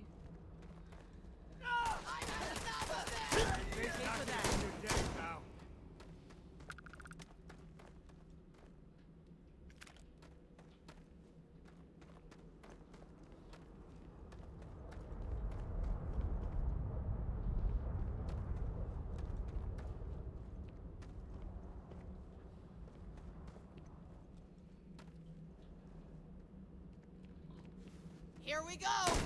Ah!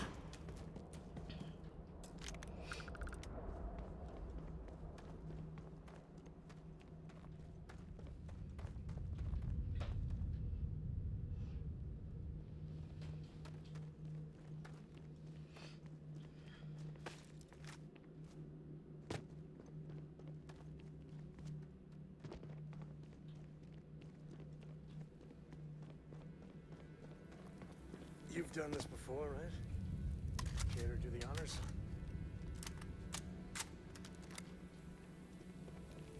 Ach, scheiße. Wieder so Flying Stone Fragmente und so ein Scheiß, ne? Ja.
Me and my buddies used to spelunk in my misspent youth.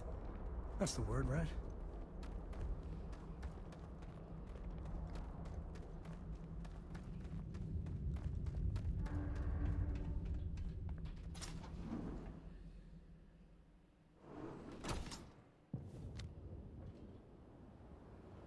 I wonder what flavor of smuggler lives here. Maybe cherry vanilla? I think that's far enough. Hate to put a hole in the head of Akila's own prodigal son. At least not before we've had a word. You must be Shaw. What I am is disappointed. Samco in the flesh, and he's peddling around the frontier with the has-beens of Constellation. Now you got past my crew, who I pay quite handsomely, I might add. Grabbed something from that weird cave. Probably whatever's been keeping the Ashta away. So, I'm down one hideout. Now, let's talk about what all that's worth to me. Your lives, your credits. One or the other, really. Oh, really? Let's hear it.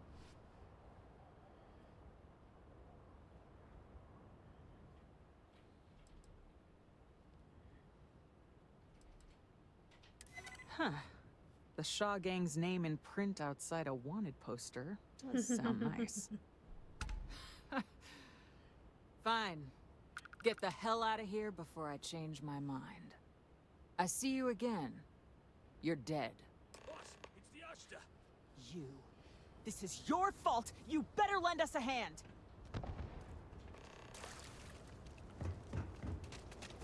Dann killen wir jetzt erstmal noch die Ashta.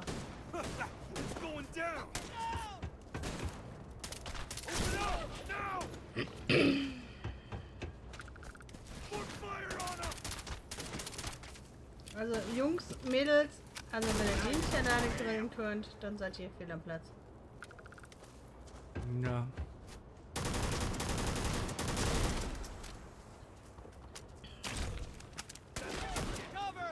Schöner großer Ausguck mit genug Lichtern. Nochmal mit Sean sprechen. Und dann siehst du auch, wenn die kommen. I guess I owe you something for dealing with the Ashta. Take it and get lost.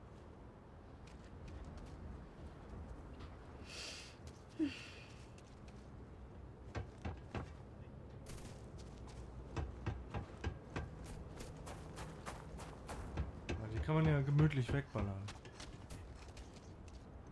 Das war jetzt nur nicht wirklich das Problem. Ja, deswegen sag ich ja, was ist mit dir nicht in Ordnung? Wir wollen so super toll sein, aber ey, wir können doch nicht immer mit sowas handeln. Ich glaube, durch die Höhle zurück wäre, glaube ich, das Beste gewesen, oder? Ja. Wir können natürlich erkunden.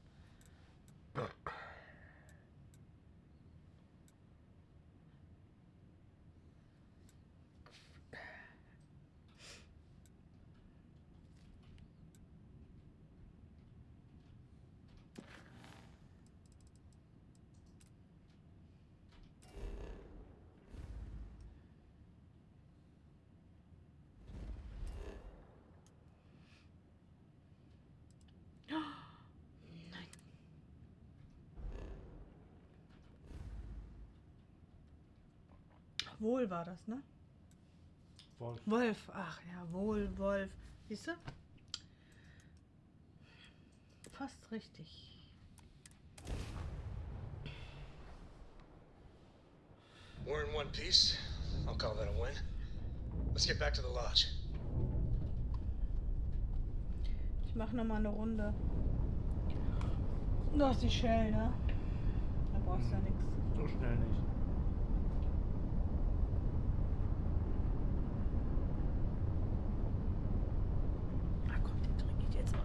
Unterwegs.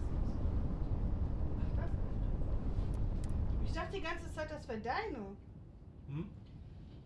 Ich dachte, weil die an deinem Platz stand. Ich hab's dann nicht hingestellt. Green lights on outer hatch.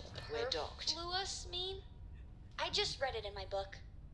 It means, more than enough. As in, Korako has a superfluous amount of books. No! I won't have more than enough until I have a super duper fluous amount of books.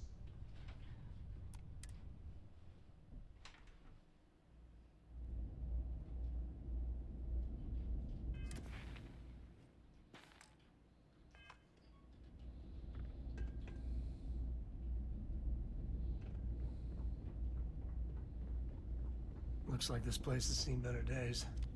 Good to see you. Was there something you needed?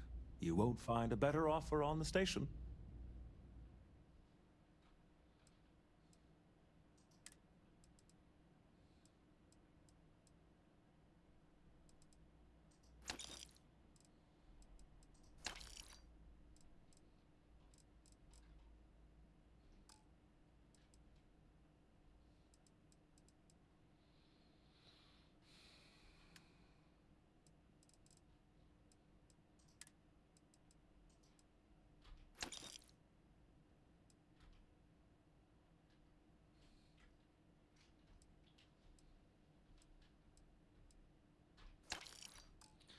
Not so oft.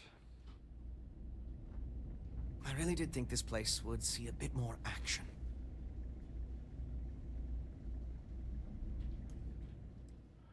Und wieder warten.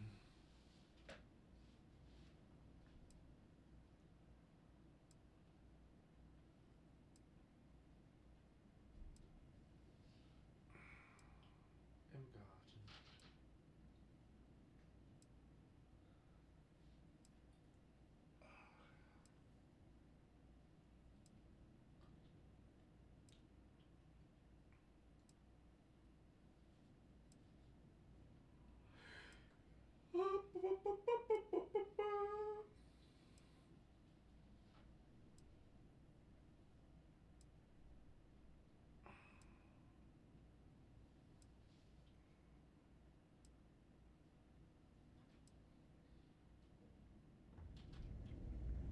I try not to.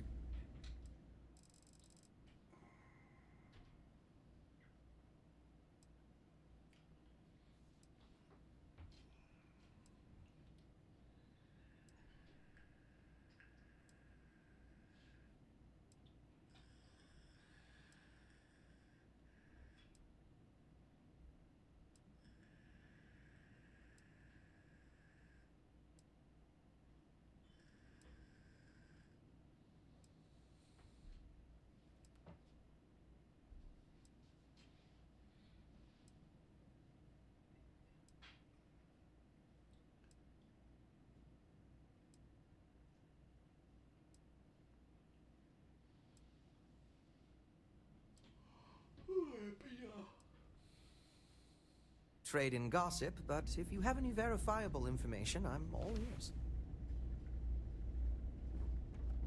May I be of service? How may the trade authority... You won't find a better offer on the Mach station. das noch nicht auf. Ja, weil ich gerade gesehen habe, dass es schon 12 Uhr ist. Hm? Ja. Das heißt, jetzt ist Bettchenzeit für mich. Na gut. Eine Schicht noch. Okay, auf die 75 Credits steige ich jetzt.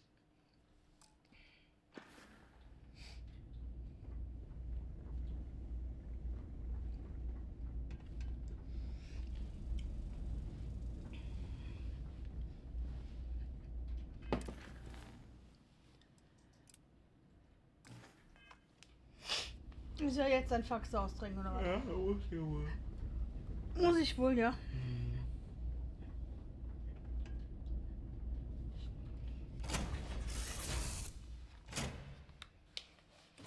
Nice to be back.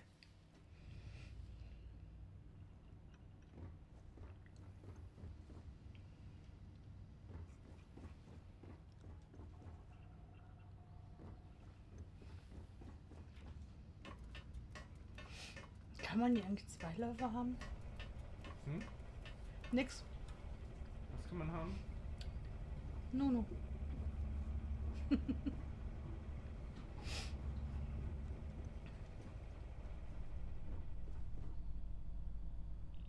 Warum steht ja alle immer im Quartier? Siehst du, ich hab dir doch gesagt, da steht mehr als eine Person rum. Das heißt ja nichts, dass die...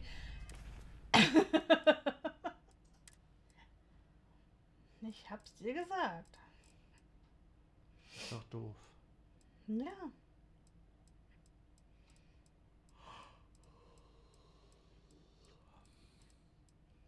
Was suchst du? Katze.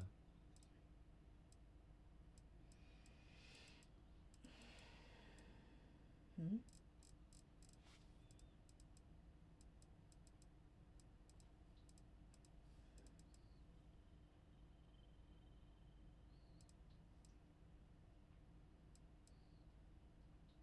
Hm?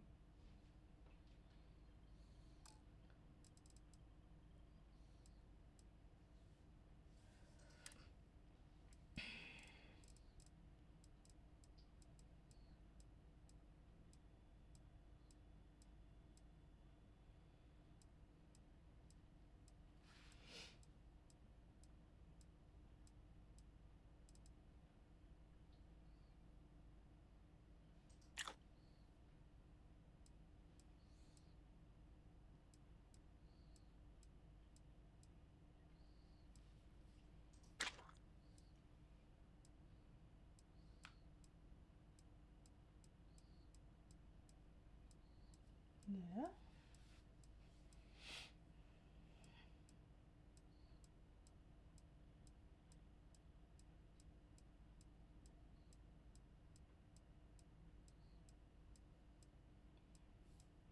Stofftier.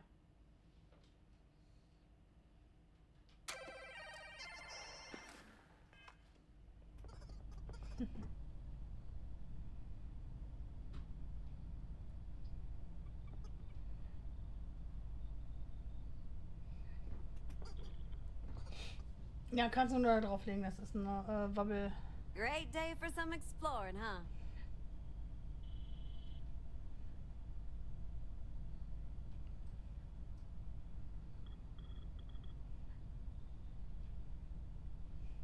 Hey, you need something? Siehst du?